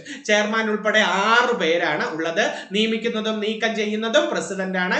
കാലാവധി 3 വർഷം അല്ലെങ്കിൽ 70 വയസ്സ്. അപ്പൊ അംഗങ്ങളുടെ എണ്ണം 6 പേര്, നിയമിക്കുന്നതും നീക്കം ചെയ്യുന്നതും പ്രസിഡന്റ്, കാലാവധി 3 വർഷം അല്ലെങ്കിൽ 70 വയസ്സാണ്. അതുപോലെ ചെയർമാന്റെ യോഗ്യത, അതായത് ചെയർമാൻ ആകാനുള്ള യോഗ്യത ഒന്നുകിൽ സുപ്രീം കോടതി ചീഫ് ജസ്റ്റിസ് അല്ലെങ്കിൽ എന്ത് മതി?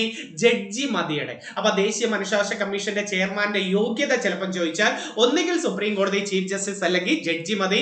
വാർഷിക റിപ്പോർട്ട് കൊടുക്കേണ്ടത് കേന്ദ്ര സർക്കാരിനാണ്. പ്രധാന കാര്യനിർവഹണ ഉദ്യോഗസ്ഥൻ അറിയപ്പെടുന്നത് സെക്രട്ടറി ജനറൽ എന്നാണ്. പ്രധാന കാര്യനിർവഹണ ഉദ്യോഗസ്ഥനാണ് സെക്രട്ടറി ജനറൽ എന്നാണ് അറിയപ്പെടുന്നത്. ഓക്കെ, ഇനി നോക്കെ ദേശീയ മനുഷ്യാവകാശ കമ്മീഷനെ തെരഞ്ഞെടുക്കുന്ന സമിതിയിൽ ആരൊക്കെ ഉറപ്പ് വരും. ഇത് ഉറപ്പായിട്ട് പഠിച്ചു വെച്ചിരിക്കുക. ദേശീയ മനുഷ്യാവകാശ കമ്മീഷന്റെ തെരഞ്ഞെടുക്കുന്ന സമിതിയിൽ ആരൊക്കെ? പ്രധാനമന്ത്രി ആയിരിക്കും ഹെഡ് ആയിട്ട് ചെയർമാൻ. പിന്നെ ഒരു ആഭ്യന്തരമന്ത്രി ഉണ്ടാവണം, ലോകസഭാ സ്പീക്കർ ഉണ്ടാകണം, ലോക ലോകസഭയുടെ പ്രതിപക്ഷ നേതാവ്, രാജ്യസഭയുടെ പ്രതിപക്ഷ നേതാവ്, രാജ്യസഭയുടെ അധ്യക്ഷൻ വരരുത്, രാജ്യസഭയുടെ ഉപാധ്യക്ഷനെ വരാം. അതായത് രാജ്യസഭയുടെ അധ്യക്ഷൻ ഉപരാഷ്ട്രപതിയായി പോയി, അദ്ദേഹം വരരുത്, അതിന്റെ ഉപാധ്യക്ഷൻ. അപ്പൊ പ്രധാനമന്ത്രി, ആഭ്യന്തരമന്ത്രി, സ്പീക്കർ, രണ്ട് പ്രതിപക്ഷ നേതാക്കന്മാരും രാജ്യസഭയിൽ നിന്ന് ഒരു ഉപാധ്യക്ഷൻ. അതൊന്ന് പഠിച്ചു വെച്ചിരിക്കണേ. അടുത്ത നല്ലൊരു ക്വസ്റ്റ്യനിലേക്ക് വരുന്നു. അടുത്ത ചോദ്യം, ദേശീയ മനുഷ്യാവകാശ കമ്മീഷനിലെ വ്യക്തികളെ നമുക്ക് നോക്കാം. ആദ്യ ചെയർമാൻ രംഗനാഥ മിശ്ര, ഇപ്പൊ നിലവിലെ ചെയർമാൻ വി രാമസുബ്രഹ്മണ്യമാണ്. വി രാമസുബ്രഹ്മണ്യം. അപ്പം ദേശീയ മനുഷ്യാവകാശ കമ്മീഷന്റെ ആദ്യത്തെ ചെയർമാൻ വരും, ഇത് ഉറപ്പായിട്ട് വന്നിരിക്കും, രംഗനാഥ മിശ്ര. നിലവിലെ ചെയർമാന്റെ പേരും പഠിച്ചേരെ, രാമസുബ്രഹ്മണ്യം. പഠിച്ച് ചെയർമാൻ ആവുന്ന മലയാളി, ഒരേ ഒരു മലയാളിയേ ഉള്ളൂ, KG ബാലകൃഷ്ണൻ. ഈ മൂന്ന് വ്യക്തികളെ ആയിരിക്കും നിങ്ങൾക്ക് ആർക്കെങ്കിലും ഒരാളെങ്കിലും ചോദിക്കും. ആദ്യത്തെ ചെയർമാൻ രംഗനാഥ മിശ്ര, നിലവിലെ ചെയർമാൻ വി രാമസുബ്രഹ്മണ്യം, ചെയർമാൻ ആകുന്ന ഒരേ ഒരു മലയാളി KG ബാലകൃഷ്ണൻ, കോട്ടയം ജില്ലയിലെ തലയോലപ്പറമ്പ്. ഇനി ദേശീയ മനുഷ്യാവകാശ കമ്മീഷന്റെ അംഗമാകുന്ന മലയാളി എന്ന് ചോദിച്ചാൽ ജസ്റ്റിസ് ഫാത്തിമ ബീബിയാണ്. ചെയർമാൻ വേറെ, അംഗം വേറെ. രണ്ടാമത്തെ ചെയർമാന്റെ പേരങ്ങ് പഠിച്ചേരെ, വെങ്കിട ചെല്ലയ്യ കേട്ടോ. ഏറ്റവും കൂടുതൽ കാലം ചെയർമാനായത് മലയാളിയായ KG ബാലകൃഷ്ണൻ തന്നെയാണ്. ഏറ്റവും കൂടുതൽ കാലം ചെയർമാനായിരുന്ന വ്യക്തിയായിരുന്നു ചോദിച്ചത്. ഇനി സംസ്ഥാനത്തിന്റെയും കൂടെ പഠിച്ചേരെ. സംസ്ഥാന മനുഷ്യാവകാശ കമ്മീഷൻ വന്നത് 98 ഡിസംബർ 11-ന്. അംഗങ്ങൾ 3 പേരാണ്. കാലാവധി 3 വർഷം അല്ലെങ്കിൽ 70 വയസ്സാണ്. നിയമിക്കുന്നത് ഗവർണർ ആണെങ്കിലും നീക്കം ചെയ്യേണ്ടത് രാഷ്ട്രപതിയാണ്. നീക്കം ചെയ്യുന്നത് രാഷ്ട്രപതി. പ്രധാന കാര്യനിർവഹണ ഉദ്യോഗസ്ഥൻ സെക്രട്ടറി എന്നതാണ്. പ്രധാന കാര്യനിർവഹണ ഉദ്യോഗസ്ഥൻ ആരാണ്? സെക്രട്ടറി. വാർഷിക റിപ്പോർട്ട് സമർപ്പിക്കുന്നത് സംസ്ഥാന സർക്കാരിനാണ്. അപ്പം 98 ഡിസംബർ 11-ന് വന്നു. അംഗങ്ങൾ 3 പേര്, കാലാവധി 3 വർഷം അല്ലെങ്കിൽ 70 വയസ്സ്, നിയമിക്കുന്നത് ഗവർണർ, നീക്കം ചെയ്യുന്നത് രാഷ്ട്രപതി. പ്രധാന കാര്യനിർവഹണ ഉദ്യോഗസ്ഥൻ അവിടെ സെക്രട്ടറി ജനറൽ, ഇവിടെ സെക്രട്ടറി. വാർഷിക റിപ്പോർട്ട് അവിടെ കേന്ദ്ര സർക്കാരിന്, ഇവിടെ സംസ്ഥാന സർക്കാരിനാണ്. ഓക്കെ. ഇനി സംസ്ഥാന മനുഷ്യാവകാശ കമ്മീഷൻ ചെയർമാനെയും മറ്റ് അംഗങ്ങളെയും നിയമിക്കുന്ന കമ്മിറ്റിയിൽ ആരൊക്കെ? ഇതും ഉറപ്പായിട്ട് വരും, പഠിച്ചു വെച്ചിരിക്കുക.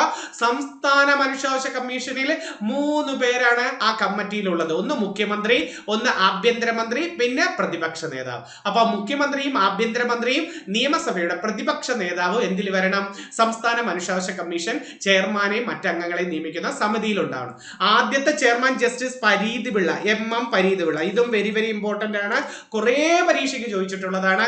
സംസ്ഥാന മനുഷ്യാവകാശ കമ്മീഷന്റെ ആദ്യ ചെയർമാന്റെ പേര് MM പരീത് പിള്ള. നിലവിലെ ചെയർമാൻ അലക്സാണ്ടർ തോമസ് ആണ്. പഠിച്ചു വെച്ചിരിക്കണേ. അത് എത്രയും വിവരാവകാശ കമ്മീഷന്റെ ബേസും ഒക്കെ 2005 ഒക്ടോബർ 12-ന് തന്നെയാണ് വരുന്നത്. അവിടെ 93 ഒക്ടോബർ 12-ന് വന്നപ്പോൾ ഇവിടെ വിവരാവകാശം വന്നത് 2005 ഒക്ടോബർ 12. നിയമിക്കുന്നതും നീക്കം ചെയ്യുന്നതും രാജിക്കത്ത് കൊടുക്കേണ്ടതും രാഷ്ട്രപതിക്ക്. അംഗങ്ങൾ 11 പേര് വരെ വരാം.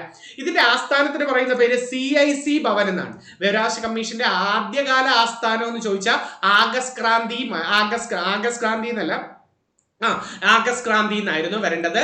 വിവരാവകാശ കമ്മീഷന്റെ ആദ്യത്തെ ആസ്ഥാനം ആഗസ്റ്റ് ക്രാന്തി ഭവൻ എന്നായിരുന്നു. ഇപ്പം ആസ്ഥാനം CIC ഭവൻ, ന്യൂഡൽഹി. കാലാവധി 3 വർഷമേ ഉള്ള. നിയമിക്കുന്ന സമിതിയിൽ ആരൊക്കെ? പഠിച്ചു വെച്ചേരെ. ദേശീയ വിവരാവകാശ കമ്മീഷന്റെ സമിതിയില് പ്രധാനമന്ത്രി ഉണ്ടാവണം, ലോകസഭ പ്രതിപക്ഷ നേതാവ് ഉണ്ടാവണം, പ്രധാനമന്ത്രി നാമനിർദ്ദേശം ചെയ്യുന്ന ഒരു ക്യാബിനറ്റ് മന്ത്രി. ഇവർ 3 പേര് മതി. അപ്പൊ ദേശീയ വിവരാവകാശ കമ്മീഷനെ അംഗങ്ങളെ നിയമിക്കുന്ന സമിതിയിൽ ആരൊക്കെ? പ്രധാനമന്ത്രി, പ്രതിപക്ഷ നേതാവ്, ലോകസഭയുടെ പ്രതിപക്ഷ നേതാവ്, പ്രധാനമന്ത്രി നാമനിർദ്ദേശം ചെയ്യുന്ന ഒരു ക്യാബിനറ്റ് മന്ത്രി. ആദ്യത്തെ മുഖ്യ വിവരാവകാശ കമ്മീഷണർ വജാഗത്ത് ഹബീബുള്ള. ഇമ്പോർട്ടന്റ്, പഠിച്ചേരെ. നിലവിലെ ആളിനെയും പഠിച്ചേരെ, രാജ്കുമാർ ഗോയൽ. ഇത് രണ്ടും എപ്പോഴും ആവർത്തിക്കുന്നുണ്ട്. ആദ്യ മുഖ്യ വിവരാവകാശ കമ്മീഷണർ വജാഗത്ത് ഹബീബുള്ള, നിലവിൽ ആരാണ്? രാജ്കുമാർ ഗോയൽ. നിലവിലെ വിവരാവകാശ കമ്മീഷൻ ചെയർമാനെ ഒരു മലയാളി ആദ്യമായിട്ട് വന്നിട്ടുണ്ട്. ഇപ്പോഴത്തെ 11 പേരെന്നല്ലേ നമ്മൾ പറയും. ആദ്യമായിട്ട് ഒരു മലയാളി വിവരാവകാശ കമ്മീഷൻ അംഗമായി PR രമേശ്. പേര് പഠിച്ചു വെച്ചിരിക്കണം, PR രമേശ്. മുഖ്യ വിവരാവകാശ കമ്മീഷണറായ ആദ്യത്തെ വനിത ദീപക് സന്ധു, രണ്ടാമത്തെ വനിത സുഷമ സിംഗ്. മുഖ്യ വിവരാവകാശ കമ്മീഷണറായ രണ്ടാമത്തെ വ്യക്തി എന്നാണ് ചോദ്യമെങ്കിൽ AN തിവാരി. അപ്പൊ 2 വനിതകളുടെ പേര് ദീപക് സന്ധുവും സുഷമ സിംഗ്. ഇത്രയേ ഉള്ളൂ ബേസ് ചോദ്യങ്ങൾ എന്ന് പറയുന്നത്. ഇനി കേരളത്തിന്റെ നോക്കാം. സംസ്ഥാന വിവരാവകാശ കമ്മീഷൻ വന്നത് 2005 ഡിസംബർ 19-നാണ്. നിയമിക്കുന്നതും നീക്കം ചെയ്യുന്നതും രാജിക്കത്തൊക്കെ കൊടുക്കേണ്ടത് ഇവിടെ ഗവർണർ. ആ മനുഷ്യാവകാശ കമ്മീഷന് മാത്രമേ ഉള്ളൂ നീക്കം ചെയ്യേണ്ടത് രാഷ്ട്രപതി എന്ന് പറയുന്നത്. ഇവിടെ ഗവർണർ. അംഗങ്ങൾ 11 പേര് വരെ വരാം. അത് ഈ താഴെ താഴോട്ടുണ്ട്. ഇപ്പൊ മൊത്തം 11 വരെ വരാം. കാലാവധി 3 വർഷമാണ്. സംസ്ഥാന വിവരാവകാശ കമ്മീഷൻ സംസ്ഥാന വിവരാവകാശ കമ്മീഷനെ തെരഞ്ഞെടുക്കുന്ന കമ്മീഷൻ അംഗങ്ങളെ തെരഞ്ഞെടുക്കുന്ന സമിതിയിൽ ആരൊക്കെ ഉണ്ടെന്ന് നോക്ക്. Very very important. ഇതൊരു 3-4 പരീക്ഷയ്ക്ക് അടുപ്പിച്ച് വന്ന ഒരു ചോദ്യമാണ്. കഴിഞ്ഞ വർഷമൊക്കെ ഇത് ആവർത്തിച്ചിട്ടുണ്ട്. മുഖ്യമന്ത്രി, നിയമസഭാ പ്രതിപക്ഷ നേതാവ്, മുഖ്യമന്ത്രി നാമനിർദ്ദേശം ചെയ്യുന്ന ഒരു ക്യാബിനറ്റ് മന്ത്രി. അപ്പുറത്തെ അതേപോലെ ഇങ്ങോട്ടങ്ങ് പറഞ്ഞാൽ മതി. അപ്പോൾ സംസ്ഥാന വിവരാവകാശ കമ്മീഷൻ അംഗങ്ങളെ തെരഞ്ഞെടുക്കുന്ന സമിതിയിൽ മുഖ്യമന്ത്രി ഉണ്ടാവണം, നിയമസഭാ പ്രതിപക്ഷ നേതാവ് ഉണ്ടാവണം, മുഖ്യമന്ത്രി നാമനിർദ്ദേശം ചെയ്യുന്ന ഒരു ക്യാബിനറ്റ് മന്ത്രി. കേരളത്തിലെ ആദ്യത്തെ മുഖ്യ വിവരാവകാശ കമ്മീഷണർ പാലാട്ട് മോഹൻദാസും നിലവിലെ മുഖ്യ വിവരാവകാശ കമ്മീഷണർ വി ഹരിനായരുമാണ്. പഠിച്ചു വെച്ചാൽ ഉറപ്പായിട്ട് കയറി വരാൻ പറ്റിയ ഒരു ക്വസ്റ്റ്യൻ. കേരളത്തിലെ ആദ്യത്തെ മുഖ്യ വിവരാവകാശ കമ്മീഷണർ പാലാട്ട് മോഹൻദാസ്. അവിടെ ഇന്ത്യയിലെ ആദ്യത്തെ മുഖ്യ വിവരാവകാശ കമ്മീഷണർ വജാഹത്ത് ഹബീബുള്ള. കേരളത്തിലെ ആദ്യത്തത് പാലാട്ട് മോഹൻദാസ്. ഇന്ത്യയുടെ ഇപ്പോഴത്തെ ആരാ? ഇന്ത്യയുടെ ഇപ്പോഴത്തത് രാജ്കുമാർ ഗോയൽ. കേരളത്തിന്റെ ഇപ്പോഴത്തെ ആരാ? വി ഹരിനായരാണ്. ഓക്കെ, ഇനി കുറച്ച് പരിസ്ഥിതി സംഘടന ഇന്ത്യയിലെ എന്ന് ചിലപ്പോൾ ചോദിക്കാം. ചിപ്കോ പ്രസ്ഥാനം സുന്ദർലാൽ ബെഗുഗുണ 1973 ഉത്തരാഖണ്ഡിലാണ് വരുന്നത്. അപ്പൊ ചിപ്കോ പ്രസ്ഥാനം കൊണ്ടുവന്നത് 73 സുന്ദർലാൽ ബെഗുഗുണ ഉത്തരാഖണ്ഡ്. 72-73 എന്നാ പറയുന്നത്. അപ്പിക്കോ പ്രസ്ഥാനം, ചിപ്കോ പ്രസ്ഥാനം മാതൃകയിൽ കർണാടകയിൽ വന്ന പ്രസ്ഥാനം ഏതെന്ന് ചോദിക്കാം. അപ്പിക്കോ പ്രസ്ഥാനം പാണ്ഡുരംഗ ഹെഡ്ഗെ 83 കൊണ്ടുവന്നു. പാണ്ഡുരംഗ ഹെഡ്ഗെ 83. വനമഹോത്സവം KM മുൻഷി. വനമഹോത്സവം ആരാടെ ആചരിച്ചത്? KM മുൻഷി. 50 ഗുജറാത്തിലാണ് വരുന്നത്. വനമഹോത്സവം ജൂലൈ മാസത്തിലാണ് ആചരിക്കുന്നത്. വനമഹോത്സവത്തിന്റെ സ്ഥാപകൻ ആരാണ്? KM മുൻഷി. 50 ഗുജറാത്ത്. നർമ്മദ ബച്ചോബൻ ആന്തോളൻ പദ്ധതി സർദാർ സരോവർ അണക്കെട്ടിനെതിരെയായിരുന്നു കേട്ടോ. സർദാർ സരോവർ അണക്കെട്ടിനെതിരെയുമായി ബന്ധപ്പെട്ട പദ്ധതി ഏതാണ്? നർമ്മദ ബച്ചോബൻ ആന്തോളൻ പദ്ധതി. അത് മേധാ പട്കർ ആണ് വന്നത്. അതുപോലെ രാജസ്ഥാനിൽ വന്നത് വൈഷ്ണോയി പ്രസ്ഥാനം. സാംഭാജി സന്യാസി എന്ന് പറയുന്ന ഒരാളാണ് വൈഷ്ണോയി. അപ്പൊ ചിപ്കോ പ്രസ്ഥാനം സുന്ദർലാൽ ബെഗുഗുണ, അപ്പിക്കോ പ്രസ്ഥാനം പാണ്ഡുരംഗ ഹെഡ്ഗെ, വനമഹോത്സവം KM മുൻഷി, നർമ്മദാ ബച്ചോബൻ ആന്തോളൻ പദ്ധതി മേധാ പട്കർ, വൈഷ്ണോയി പ്രസ്ഥാനം സാംഭാജി സന്യാസി. ഇനി ഇതാണ്ട് ഉറപ്പ്, വെരി വെരി ഇമ്പോർട്ടന്റ്, സ്കൂൾ ടെസ്റ്റിലൊക്കെ ഉണ്ടായിരുന്ന ഒരു കൃതിയാണ്. LGS ഒത്തിരി പരീക്ഷയ്ക്ക് ചോദിച്ചു കണ്ടിട്ടുണ്ട്. നിശബ്ദ വസന്തം അഥവാ സൈലന്റ് സ്പ്രിംഗ് എന്ന പുസ്തകത്തിന്റെ രചയിതാവ് റേച്ചൽ കാർഡ്സൺ. അപ്പൊ റേച്ചൽ കാർഡ്സന്റെ പ്രശസ്ത കൃതി ഏതാണ്? നിശബ്ദ വസന്തം അഥവാ സൈലന്റ് സ്പ്രിംഗ്. ലോകമെമ്പാടുമുള്ള പരിസ്ഥിതി സ്നേഹികളുടെ ബൈബിൾ എന്ന് വിളിക്കുന്നത് തന്നെ ഈ കൃതിയാണ്. പരിസ്ഥിതി സ്നേഹികളുടെ ബൈബിൾ, നിശബ്ദ വസന്തം.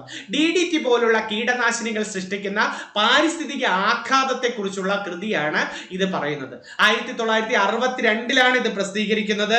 ഇൻസെക്ട് ബോംബ് എന്ന ഓമന പേരിൽ DDT അറിയപ്പെടുന്നുണ്ടായിരുന്നു.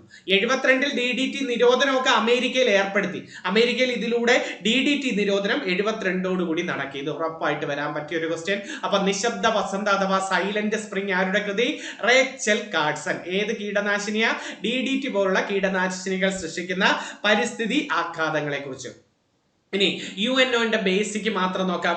UNO രൂപീകരിച്ചത് 1945 ഒക്ടോബർ 24. അതുകൊണ്ട് UN ദിനം ഒക്ടോബർ 24 UN ദിനം എന്നാണ്. ഒക്ടോബർ 24 UN ദിനം എന്നു ചോദിച്ചു. ഒക്ടോബർ 23 അന്താരാഷ്ട്ര മോൾ ദിനമാണ് കേട്ടോ. അന്താരാഷ്ട്ര മോൾ ദിനം. അപ്പൊ UNO വന്നത് 45 ഒക്ടോബർ 24. ആസ്ഥാനം അമേരിക്കയിലെ ന്യൂയോർക്കിലെ മാൻഹട്ടൻ ദ്വീപിലാണ് UNOയുടെ ആസ്ഥാനം. ആദ്യ ചെയർമാൻ ഡ്രിഗ്വേലി, നോർവേയുടെ ഡ്രിഗ്വേലിയാണ് ആദ്യ ചെയർമാൻ. നിലവിലെ ചെയർമാൻ പോർച്ചുഗൽക്കാരനായ അന്റോണിയോ ഗുട്ടറസ്. 9ാമത്തെ ആളാണ്. 2018-19 കാലഘട്ടം തൊട്ടേ ഇരിക്കുകയാണ്. അപ്പൊ നിലവിലെ ചെയർമാൻ പോർച്ചുഗൽക്കാരനായ അന്റോണിയോ ഗുട്ടറസ്. ആകെ മൊത്തം 193 രാജ്യങ്ങളുണ്ട്. ഏറ്റവും അവസാനമായി അംഗമായത് ദക്ഷിണ സുഡാൻ. അപ്പം UNOയിൽ ഏറ്റവും അവസാനമായി അംഗരാജ്യമായത് ദക്ഷിണ സുഡാനാണ്. 193 രാജ്യങ്ങൾ. ഇപ്പോഴത്തെ ചെയർമാൻ അന്റോണിയോ ഗുട്ടറസ് ആണ്. ഇന്ത്യ അംഗമായത് എന്നു ചോദിച്ചിട്ടുണ്ട്. നിലവിൽ വന്നത് 45 ഒക്ടോബർ 24. ഇന്ത്യ അംഗമായത് ഒരു 6 ദിവസം കഴിഞ്ഞാണ്. 45 ഒക്ടോബർ 30 കൂടിയാണ്. ഇന്ത്യക്ക് വേണ്ടി ഒപ്പുവെച്ചത് രാമസ്വാമി മുതലിയാർ. ലക്ഷ്മണസ്വാമി മുതലിയാർ അല്ല, അതൊരു വിദ്യാഭ്യാസ കമ്മീഷനാണ്. ഇന്ത്യക്ക് വേണ്ടി ഒപ്പുവെച്ചത് രാമസ്വാമി മുതലിയാർ. ഐക്യരാഷ്ട്ര സംഘടനയിൽ 2024 ആചരിച്ചത് ഒട്ടകവർഷം എന്നാണ്. 2024 UN വർഷം ഒട്ടകവർഷം. 25 ഹിമാനി സംരക്ഷണ വർഷമെന്നും സമാധാനത്തിന്റെയും വിശ്വാസത്തിന്റെയും വർഷമെന്നും സഹകരണ വർഷം എന്നൊക്കെ 25 ആചരിക്കുന്നുണ്ട്. 26 അന്താരാഷ്ട്ര റേഞ്ച് ലാൻഡ് ആൻഡ് പാസ്റ്ററലൈസ് വർഷം എന്ന് പറഞ്ഞാൽ ആട്ടിടയന്മാരുടെയും മേച്ചിൽ പുൽമേടുകളുടെയും വർഷവും വനിതാ കർഷക വർഷം എന്നൊക്കെ പറയുന്നത് ഈ 2026-നെയാണ് UN 2026. അടുത്തത് മലബാർ ജില്ലാ കോൺഗ്രസ് സമ്മേളനം ചോദിക്കാം. Very very important. അതെല്ലാം പഠിക്കണമെന്നില്ല, രണ്ടെണ്ണം ആദ്യത്തെ അവസാനത്തെയും പഠിച്ചേര്. ആദ്യത്തെ മലബാർ ജില്ലാ കോൺഗ്രസ് സമ്മേളനം 1916 പാലക്കാടാണ്. അധ്യക്ഷ ആനി ബസന്റ് ആണ്. അവസാന മലബാർ ജില്ലാ കോൺഗ്രസ് സമ്മേളനം 20 മഞ്ചേരിയിൽ കസ്തൂരി രംഗ അയ്യങ്കാർ അധ്യക്ഷനായിരുന്നു. ഇത്രയത് പഠിച്ചിട്ട് കയറണേ. അടുത്തതാ നല്ലൊരു പോയിന്റ് വരുന്നു. കുറച്ച് ദിനങ്ങൾ നോക്കാം, കുറച്ച് വെറൈറ്റി ദിനങ്ങളെല്ലാം നിങ്ങൾ പഠിച്ചേക്കണേ. ഇത് അധികം ഇടയ്ക്ക് നമ്മൾ ശ്രദ്ധിക്കാതെ പോകുന്ന ദിനം ജൈവ വൈവിധ്യ ദിനം മെയ് 22. ലോക ജൈവ വൈവിധ്യ ദിനം എന്നാണ് മെയ് 22. കണ്ടൽ സംരക്ഷണ ദിനം ജൂലൈ 26. ജൈവ വൈവിധ്യ ദിനം മെയ് 22. കണ്ടൽ സംരക്ഷണ ദിനം ജൂലൈ 26. ദേശീയ ബഹിരാകാശ ദിനം ആഗസ്റ്റ് 23. നമ്മുടെ ചന്ദ്രയാൻ 3 ഭ്രമണപഥത്തിലെത്തിയ ആഗസ്റ്റ് 23 സേഫ്റ്റി ലാൻഡിംഗ് നടത്തിയത്. അപ്പൊ ദേശീയ ബഹിരാകാശ ദിനം ഓഗസ്റ്റ് 23. ദേശീയ പക്ഷി നിരീക്ഷണ ദിനം സലീം അലിയുടെ ജന്മദിനം നവംബർ 12. ദേശീയ പക്ഷി നിരീക്ഷണ ദിനം. അന്താരാഷ്ട്ര ലഹരി വിരുദ്ധ ദിനം, ഇത് ചിലപ്പോൾ ചോദിക്കാം കേട്ടോ, ഇപ്പൊ എല്ലാം ലഹരി വിരുദ്ധവുമായിട്ടുള്ള കാര്യങ്ങളൊക്കെ ഉണ്ടായിട്ടുണ്ട്. ലഹരി വിരുദ്ധ ദിനം ജൂൺ 26. ബാലവേല വിരുദ്ധ ദിനം ജൂൺ 12. ബാലവേല വിരുദ്ധ ദിനം എന്നാണ് ജൂൺ 12. ദേശീയ ക്ഷീരദിനം നമ്മുടെ വർഗീസ് കുര്യന്റെ ജന്മദിനമാണ്. ക്ഷീരദിനം നവംബർ 26. ഭരണഘടനാ ദിനം എന്നോ നിയമദിനവും നവംബർ 26. ക്ഷീരദിനവും നവംബർ 26. ഭൗമദിനം ഏപ്രിൽ 22. ഭക്ഷ്യദിനം ഒക്ടോബർ 16. ഇത് രണ്ടും ആവർത്തിച്ചിട്ടുണ്ട്. ഭൗമദിനം ഏപ്രിൽ 22, ഭക്ഷ്യദിനം ഒക്ടോബർ 16. ഓസോൺ ദിനം സെപ്റ്റംബർ 16. ഓസോൺ ദിനം എന്നാണ് സെപ്റ്റംബർ 16. ഓസോണിന്റെ തോതളക്കുന്ന യൂണിറ്റ് ഡോപ്സൺ കേട്ടോ. ഓസോണിന്റെ തോതളക്കുന്ന യൂണിറ്റ് ഏതാണ്? ഡോപ്സൺ. ഓസോണിന്റെ നിറം എന്താ? ഇളം നീല. ഓസോൺ ഏത് അന്തരീക്ഷ പാളിയിൽ? ഓസോൺ ഏത് അന്തരീക്ഷ പാളി? സ്ട്രാറ്റോസ്ഫിയർ. സ്ട്രാറ്റോസ്ഫിയർ. ഓസോൺ പാളിയുടെ ശോഷണവുമായി ബന്ധപ്പെട്ട ഉടമ്പടിയാണ് മോൺട്രിയാൽ ഉടമ്പടി. മോൺട്രിയാൽ ഉടമ്പടി. അപ്പൊ ഓസോൺ ദിനം എന്ന സെപ്റ്റംബർ 16. പുസ്തക ദിനം ഏപ്രിൽ 23. ഷേക്സ്പിയറുടെ ചരമദിനമല്ലിയുടെ പുസ്തക ദിനമായിട്ട് പറയുന്നത് ഏപ്രിൽ 23 ആണ് പുസ്തക ദിനം. തണ്ണീർത്തട ദിനം വെരി വെരി ഇമ്പോർട്ടന്റ്, ഉറപ്പായിട്ട് വരും. ഫെബ്രുവരി 2 തണ്ണീർത്തട ദിനം. ഫെബ്രുവരി 2. തണ്ണീർത്തടത്തിന്റെ പ്രമേയമൊക്കെ കഴിഞ്ഞ ക്ലാസ് എഴുതി തന്നേ. മാതൃഭാഷാ ദിനം ഫെബ്രുവരി 21. വനിതാ ദിനം മാർച്ച് 8. മാതൃഭാഷാ ദിനം ഫെബ്രുവരി 21. വനിതാ ദിനം മാർച്ച് 8. ലോകാരോഗ്യ ദിനം ഏപ്രിൽ 7. മനുഷ്യാവകാശ ദിനം ഉറപ്പായിട്ട് വരാൻ പറ്റിയ ഒരു ക്വസ്റ്റ്യൻ ഡിസംബർ 10. കർഷക ദിനം ഡിസംബർ 23. നമ്മുടെ ചരൺ സിംഗിന്റെ, ഇന്ത്യൻ പ്രധാനമന്ത്രിയായ ചരൺ സിംഗിന്റെ ജന്മദിനമാണ് ദേശീയ കർഷക ദിനം ഡിസംബർ 23. പരിസ്ഥിതി ദിനം ജൂൺ 5. പരിസ്ഥിതി ദിനം എന്നാണ് ജൂൺ 5. ഡോക്ടേഴ്സ് ദിനം ജൂലൈ 1. BC റോയിയുടെ ജന്മദിനമാണ് ഡോക്ടേഴ്സ് ദിനമായിട്ട് പറയുന്നത് ജൂലൈ 1. നേഴ്സസ് ദിനം മെയ് 12. ഫ്ലോറൻസ് നൈറ്റിംഗേളിന്റെ ജന്മദിനം, ഫ്ലോറൻസ് നൈറ്റിംഗേളിന്റെ ജന്മദിനം മെയ് 12. നേഴ്സസ് ദിനം. ജനസംഖ്യാ ദിനം ചോദിക്കാം നിങ്ങൾക്ക് ജൂലൈ 11. സെൻസസ് ദിനം ഫെബ്രുവരി 9. ജനസംഖ്യാ ദിനം ജൂലൈ 11. സാക്ഷരതാ ദിനം സെപ്റ്റംബർ 8. എഞ്ചിനീയേഴ്സ് ദിനം സെപ്റ്റംബർ 15. സാക്ഷരതാ ദിനം സെപ്റ്റംബർ 8. എഞ്ചിനീയേഴ്സ് ദിനം സെപ്റ്റംബർ 15. ദേശീയ കായിക ദിനം ഇതൊക്കെ നേരത്തെ തന്നതാ, ഒക്ടോബർ 29 ദേശീയ കായിക ദിനം. എവറസ്റ്റ് ദിനം മെയ് 28. ആദ്യമായി എവറസ്റ്റ് കീഴടക്കിയ ഡേറ്റ് 1953 മെയ് 29 ആദ്യമായിട്ട് എവറസ്റ്റ് കീഴടക്കിയത്. ടെൻസിംഗ് നോർഗയും എഡ്മണ്ട് ഹിലാരിയും ടെൻസിംഗ് നോർഗയും 53 മെയ് 29 അതുകൊണ്ട് എവറസ്റ്റ് ദിനം മെയ് 29. മണ്ണു ദിനം ഡിസംബർ 5. മണ്ണു ദിനം എന്നാണ് ഡിസംബർ 5. മണ്ണ് വർഷം 2015. ഇനി കാർഷിക കാലങ്ങൾ ബേസ്, ഖാരിഫിന്റെ ഒക്കെ കാലഘട്ടം LGS എപ്പോഴും ചോദിക്കും. ജൂൺ മുതൽ സെപ്റ്റംബർ വരെയാണ്. നെല്ല് കേട്ടോ. നെല്ല്, പരുത്തി, ചോളം, തുവര, ചണം, അരി, കരിമ്പ്, നിലക്കടല, തിനവിളകൾ ഇതൊക്കെ ഖാരിഫ് ഉഷ്ണമേഖലാ വിളകൾ എന്ന് ഖാരിഫിനെ അറിയപ്പെടുന്നു. തെക്ക് പടിഞ്ഞാറൻ മൺസൂൺ കാലഘട്ടത്തിൽ, അത് നമുക്കറിയാം ജൂൺ മുതൽ എന്ന് പറയുമ്പോൾ തെക്ക് പടിഞ്ഞാറൻ മൺസൂൺ കാലഘട്ടത്തോടു കൂടി ആരംഭിക്കുന്നത് ഖാരിഫ് വിളയാണ്. റാബി പിന്നെയോ ഒക്ടോബർ മുതൽ മാർച്ച് വരെയാണ്. ഗോതമ്പ്, പുകയില, ബാർലി, പയർവർഗ്ഗങ്ങൾ, കടുക്, കടല. ഗോതമ്പ്, പുകയില, ബാർലി, പയർവർഗ്ഗങ്ങൾ, കടുക്, കടല ഇതൊക്കെ റാബിയാണ്. ശൈത്യകാലത്തിന്റെ വരവോടുകൂടി തുടങ്ങുന്നതാണ് റാബി വിള എന്ന് വിളിക്കുന്നത്. സൈദ് നമുക്കറിയാം ഏപ്രിൽ മുതൽ ജൂൺ വരെ വരും. ഏപ്രിൽ മുതൽ വേനൽക്കാല വിള, വേനൽ ദൈർഘ്യം കുറഞ്ഞ വേനൽക്കാല കാർഷിക വിളകളാണ് കേട്ടോ. കാർഷിക പച്ചക്കറി എക്സാമ്പിൾ പഠിച്ചേക്കണേ. പച്ചക്കറി, പഴവർഗ്ഗങ്ങൾ, തണ്ണിമത്തൻ, വെള്ളരി, കാലിത്തീറ്റ വിളകൾ ഇതൊക്കെ ഏത് വരുന്നു? സൈദില. കാലിത്തീറ്റ, തണ്ണിമത്തനൊക്കെ സൈദ് വിളയിലാണ് വരുന്നത്. ഓക്കെ, ഇനി നദീതീര പട്ടണങ്ങൾ പ്രിലിംസ് പരീക്ഷയ്ക്ക് ഒത്തിരി മുമ്പത്തെ എല്ലാ പ്രിലിംസ് പരീക്ഷയിലും നദീതീര പട്ടണങ്ങൾ ചോദിച്ചു കണ്ടിട്ടുണ്ട്. ഒന്ന് പഠിച്ചു വെച്ചേരെ. അയോധ്യയുടെ തീരത്തൂടി സരയു. അയോധ്യയുടെ തീരത്തൂടി ഒഴുകുന്ന നദി ഏതാണ്? സരയു. തഞ്ചാവൂരിന്റെ തീരത്തൂടി കാവേരി. തഞ്ചാവൂരിന്റെ തീരത്തൂടി കാവേരി. കൊൽക്കത്തയുടെ തീരത്തൂടി ഹൂഗ്ലി. അയോധ്യ സരയു, തഞ്ചാവൂര് കാവേരി, അയോധ്യ സരയു, കൊൽക്കത്ത ഹൂഗ്ലി. അല്ലെ, കൊൽക്കത്ത തുറമുഖം ഏത് നദിക്കരയിലൊക്കെ ചോദിച്ചിട്ടേ? ഹൂഗ്ലി. നാസിക് ഗോദാവരി. ഹംപി തുംഗഭദ്ര. ഹംപി 50 രൂപ നോട്ടിൽ കാണുന്ന ചിത്രം ഏതാ? ഹംപിയും രഥവും എന്നല്ലേ? ഹംപിയുടെ അടുത്തൂടെ പോകുന്നത് തുംഗഭദ്ര. സൂററ്റ്, താപ്തി. സൂററ്റിന്റെ തീരത്തൂടി താപ്തി. നമ്മൾ പഠിച്ചിട്ടുണ്ട് സൂററ്റ്. ഈ ബ്രിട്ടീഷുകാരുടെ ആദ്യത്തെ ഫാക്ടറി വന്നത് എവിടെ? സൂററ്റിലല്ലേ? താപ്തി. കക്രപ്പാറ പദ്ധതി താപ്തിയിലാണ്. കക്രപ്പാറ അണക്കെട്ട്, ഊഖായി അണക്കെട്ട്. ലക്നൌവിന്റെ തീരത്തുകൂടി ഗോമതി കേട്ടോ. ഉത്തർപ്രദേശിന്റെ തലസ്ഥാനമാണ് ലക്നൌ. ലക്നൌവിന്റെ തീരത്തുകൂടി ഗോമതി. ലക്നൌ പാക്ട് പഠിച്ചിട്ടില്ലേ? മിതവാദികളും തീവ്രവാദികളും ഒന്നിച്ച INCയുടെ സമ്മേളനം 1916 ലക്നൌ.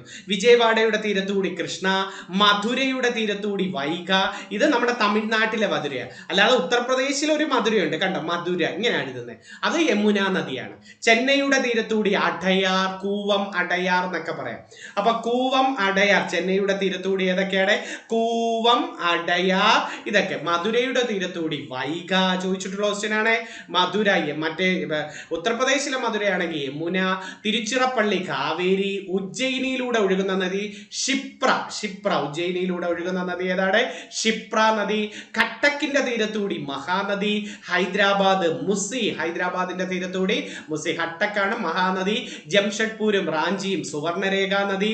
ശ്രീനഗറിന്റെ തീരത്തുകൂടി ചലം നദി. ശ്രീനഗറിന്റെ തീരത്തൂടി ഒഴുകുന്നത് Jhelum. Kargil Suru. Siachen Nubra. Rann of Kutch, very very important. Rann of കച്ചിലൂടെ ഒഴുകുന്ന നദി ലൂണി. തെറ്റിപ്പോരുത്. റാൻ ഓഫ് കച്ചിലൂടെ ഒഴുകുന്ന നദി റൂണി. സിയാച്ചിൻ നൂബ്ര, കാർഗിൽ സുരു, ശ്രീനഗർ ചലം, ജംഷഡ്പൂരും റാഞ്ചിയും സുവർണരേഖ, ഹൈദരാബാദ് മുസി, കട്ടക് മഹാനദി, ഉജ്ജയിനി ക്ഷിപ്ര, തിരുച്ചിറപ്പള്ളി കാവേരി, മധുര യമുന. ഓക്കെ, ഇനി പ്രധാനപ്പെട്ട അണക്കെട്ട് ഉറപ്പായിട്ട് ഈ ചോദ്യത്തിൽ നിന്ന് ഒരെണ്ണം വന്നിരിക്കും. തെഹരി അണക്കെട്ട്, ഭഗീരഥി ഉത്തരാഖണ്ഡ്. ബക്രാനങ്കൽ അണക്കെട്ട് സത്ലജ്. 2 സംസ്ഥാനത്തായിട്ടാണ് സത്ലജ്. ഹിമാചൽ പ്രദേശിലും പഞ്ചാബിലുമായിട്ടാണ് കിടക്കുന്നത് കേട്ടോ. ബക്രാനങ്കൽ അണക്കെട്ട് ഏത് നദിയിൽ നിന്ന് എപ്പോഴും ചോദിക്കും? സത്ലജ്. ഹിരാക്കുഡ് അണക്കെട്ട് ഒഡീഷ മഹാനദി. ഒഡീഷ മഹാനദി. സർദാർ സരോവർ അണക്കെട്ട് ഗുജറാത്ത് നർമ്മദ നദിയിൽ. കക്രപ്പാറ അണക്കെട്ട് താപ്തി നദിയിൽ. ഗുജറാത്തിൽ തന്നെ താപ്തി. അലമാട്ടി അണക്കെട്ട് കൃഷ്ണ. അലമാട്ടി അണക്കെട്ട് ഇമ്പോർട്ടന്റ് പഠിച്ചേരെ. അലമാട്ടി അണക്കെട്ട് കൃഷ്ണ നദിയിലാണ്. പോളാവാരം അണക്കെട്ട് ഗോദാവരി. ഗോദാവരിക്ക് ഏറ്റവും കൂടുതൽ ചോദിക്കുന്ന അണക്കെട്ട് പോളാവാരം. മേട്ടൂർ അണക്കെട്ട് കാവേരി. കാവേരി. നാഗാർജുന സാഗർ അണക്കെട്ട് കൃഷ്ണരാജ സാഗർ അണക്കെട്ട് കാവേരി. ഉണ്ടോ? അർജുനൻ വരുമ്പോ കൃഷ്ണന് കൊടുക്കണം, കൃഷ്ണൻ വരുമ്പോ കൃഷ്ണന് കൊടുക്കണ്ട, കാവേരിക്ക് കൊടുത്തേനെ കേട്ടോ. ബെഗ്ലിഹാർ അണക്കെട്ട് ചിനാബ്. ബെഗ്ലിഹാർ ഏതാണ്? ചിനാബിലാണ്. ബെഗ്ലിഹാർ, ദുൽഹസ്തി എന്നൊക്കെ നമ്മൾ പഠിച്ചിട്ടില്ലേ ജമ്മു കാശ്മീരിൽ. അപ്പൊ ബെഗ്ലിഹാർ അണക്കെട്ട് ചിനാബ് നദിയിലാണ്. കിഷൻ ഗംഗയൊക്കെ ചലം നദിയിലാണ്. ബെഗ്ലിഹാർ പഠിച്ചു വെച്ചിരിക്കുക. ചിനാബ്. അപ്പൊ പോളാവാരം ഗോദാവരി, മേട്ടൂർ കാവേരി, നാഗാർജുന കൃഷ്ണരാജ സാഗർ അണക്കെട്ട് കാവേരി, ബെഗ്ലിഹാർ ചിനാബ്. അടുത്ത നമുക്ക് നോക്കാം. അടുത്ത നല്ലൊരു ക്വസ്റ്റ്യനിലേക്ക്. രാജ്യത്ത് ആദ്യമായി വയോജനങ്ങൾക്ക് വേണ്ടി ക്ഷേമം ഉറപ്പുവരുത്തുന്നതിന് വേണ്ടി രൂപീകരിച്ച കമ്മീഷൻ നിലവിൽ വന്നത് കേരളത്തിലാണ്. ഇത് പഠിച്ചു വെച്ചേരെ. ഡേറ്റ് ചോദിക്കാം. ആദ്യമായിട്ട് വയോജനങ്ങൾക്ക് വേണ്ടി ഒരു കമ്മീഷൻ, സംസ്ഥാന വയോജന കമ്മീഷൻ 2025 സെപ്റ്റംബർ 3 സംസ്ഥാന വയോജന കമ്മീഷന്റെ ആദ്യത്തെ ചെയർമാൻ ഡോക്ടർ സോമപ്രസാദ്. ഉറപ്പായിട്ട് വരാൻ പറ്റിയ ഒരു ക്വസ്റ്റ്യൻ ആണ്. കേരളത്തിൽ തന്നെ ആദ്യമായിട്ട് സംസ്ഥാന വയോജന കമ്മീഷൻ 2025 സെപ്റ്റംബർ ആദ്യത്തെ ഈ AI മന്ത്രി വന്നതും നമ്മുടെ കേരളത്തിലാണ് അല്ലേ. PK കുഞ്ഞാലിക്കുട്ടി ആദ്യമായി ഒരു ആർട്ടിഫിഷ്യൽ ഇന്റലിജൻസിന് വേണ്ടി ഒരു വകുപ്പ് തന്നെ രൂപീകരിച്ചത് ഇപ്പോഴത്തെ മന്ത്രിസഭയിലാണ്. PK കുഞ്ഞാലിക്കുട്ടിയാണ്. ഓക്കെ, കേരളത്തിൽ ഇപ്പോഴത്തെ മന്ത്രിസഭ ജസ്റ്റ് ഒന്ന് പഠിച്ചേരെ ഉറപ്പ്. കാരണം ഈ അടുത്ത കാലത്ത് LGSന്റെ ചോദ്യ പേപ്പറുകളിൽ വന്നു 2 പരീക്ഷയ്ക്കും. അപ്പോൾ നിങ്ങളുടെ പ്രിലിംസിനും വരാം. VD സതീശൻ, നമ്മുടെ കേരളത്തിന്റെ മുഖ്യമന്ത്രിയായ VD സതീശന്റെ വകുപ്പുകൾ ഏതൊക്കെയാണ്? ധനകാര്യമന്ത്രി, നികുതി, നിയമമന്ത്രി, തുറമുഖ മന്ത്രി, പൊതുഭരണം. അപ്പൊ ധനവും നിയമവും എപ്പോഴും ചോദിക്കാം കേട്ടോ. ധനകാര്യമന്ത്രിയും നിയമമന്ത്രി, തുറമുഖ മന്ത്രി ആരാണ്? VD സതീശൻ. പിന്നെ രമേശ് ചെന്നിത്തലയ്ക്ക് ആഭ്യന്തരവും വിജിലൻസ് മന്ത്രി. ആഭ്യന്തരമന്ത്രി ആരാ? ഇപ്പോഴത്തെ കേരളത്തിലെ ആഭ്യന്തരമന്ത്രി രമേശ് ചെന്നിത്തല. കുഞ്ഞാലിക്കുട്ടി കേരളത്തിലെ ഇപ്പോഴത്തെ വ്യവസായ മന്ത്രി ആരാ? വ്യവസായ മന്ത്രി, IT മന്ത്രി, ആർട്ടിഫിഷ്യൽ ഇന്റലിജൻസ് AI മന്ത്രി. മറന്നുപോകരുത്, AI മന്ത്രിയൊക്കെ ആരാന്ന് ചോദിച്ചാൽ നമ്മൾ പറയേണ്ടത് കുഞ്ഞാലിക്കുട്ടിയാണ്. ഓക്കെ, സണ്ണി ജോസഫിന് വൈദ്യുതിയും പാർലമെന്ററി കാര്യവും, മുരളീധരൻ ഏതാണ്ട് K മുരളീധരൻ തന്നെ പഠിക്കണേ. V മുരളീധരനുണ്ട്, K Muraleedharan. നമുക്ക് K മുരളീധരൻ, V മുരളീധരൻ നമ്മുടെ BJPയുടെ MLA ആയിരുന്ന V മുരളീധരൻ, അത് വേറെ. ഇത് K മുരളീധരൻ, മറന്നുപോകരുത്. അപ്പം K മുരളീധരൻ ഏതായിരുന്നെ? K മുരളീധരൻ ആരോഗ്യവും ദേവസ്വവും. അപ്പൊ വൈദ്യുത മന്ത്രി സണ്ണി ജോസഫ്, ആരോഗ്യമന്ത്രി ദേവസ്വം മന്ത്രിയും K മുരളീധരനാണ്. അടുത്ത പരീക്ഷയ്ക്ക് ചോദിച്ചിട്ടുണ്ടോ? മോൻ ജോസഫ് ജലവിഭവം. ഷിബു ബേബി ജോണിന് വനവും നൈപുണ്യ വികസനവും. അനൂപ് ജേക്കബിന് എന്ത് കിട്ടി? ഭക്ഷ്യവും പൊതുവിതരണവും. അനൂപ് ജേക്കബിന് എന്ത് കിട്ടിയത്? ഭക്ഷ്യവും പൊതുവിതരണ മന്ത്രിയുമാണ് അനൂപ് ജേക്കബ്. CP ജോണിന് ഗതാഗത മന്ത്രി. കേരളത്തിന്റെ ഗതാഗത മന്ത്രി ഇപ്പോഴത്തെ ആരാണ്? CP John.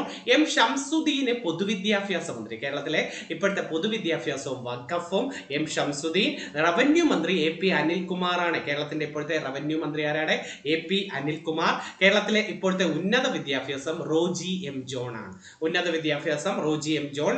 PC വിഷ്ണുനാഥിന് കൊടുത്തത് ടൂറിസവും സാംസ്കാരിക വകുപ്പ് മന്ത്രി.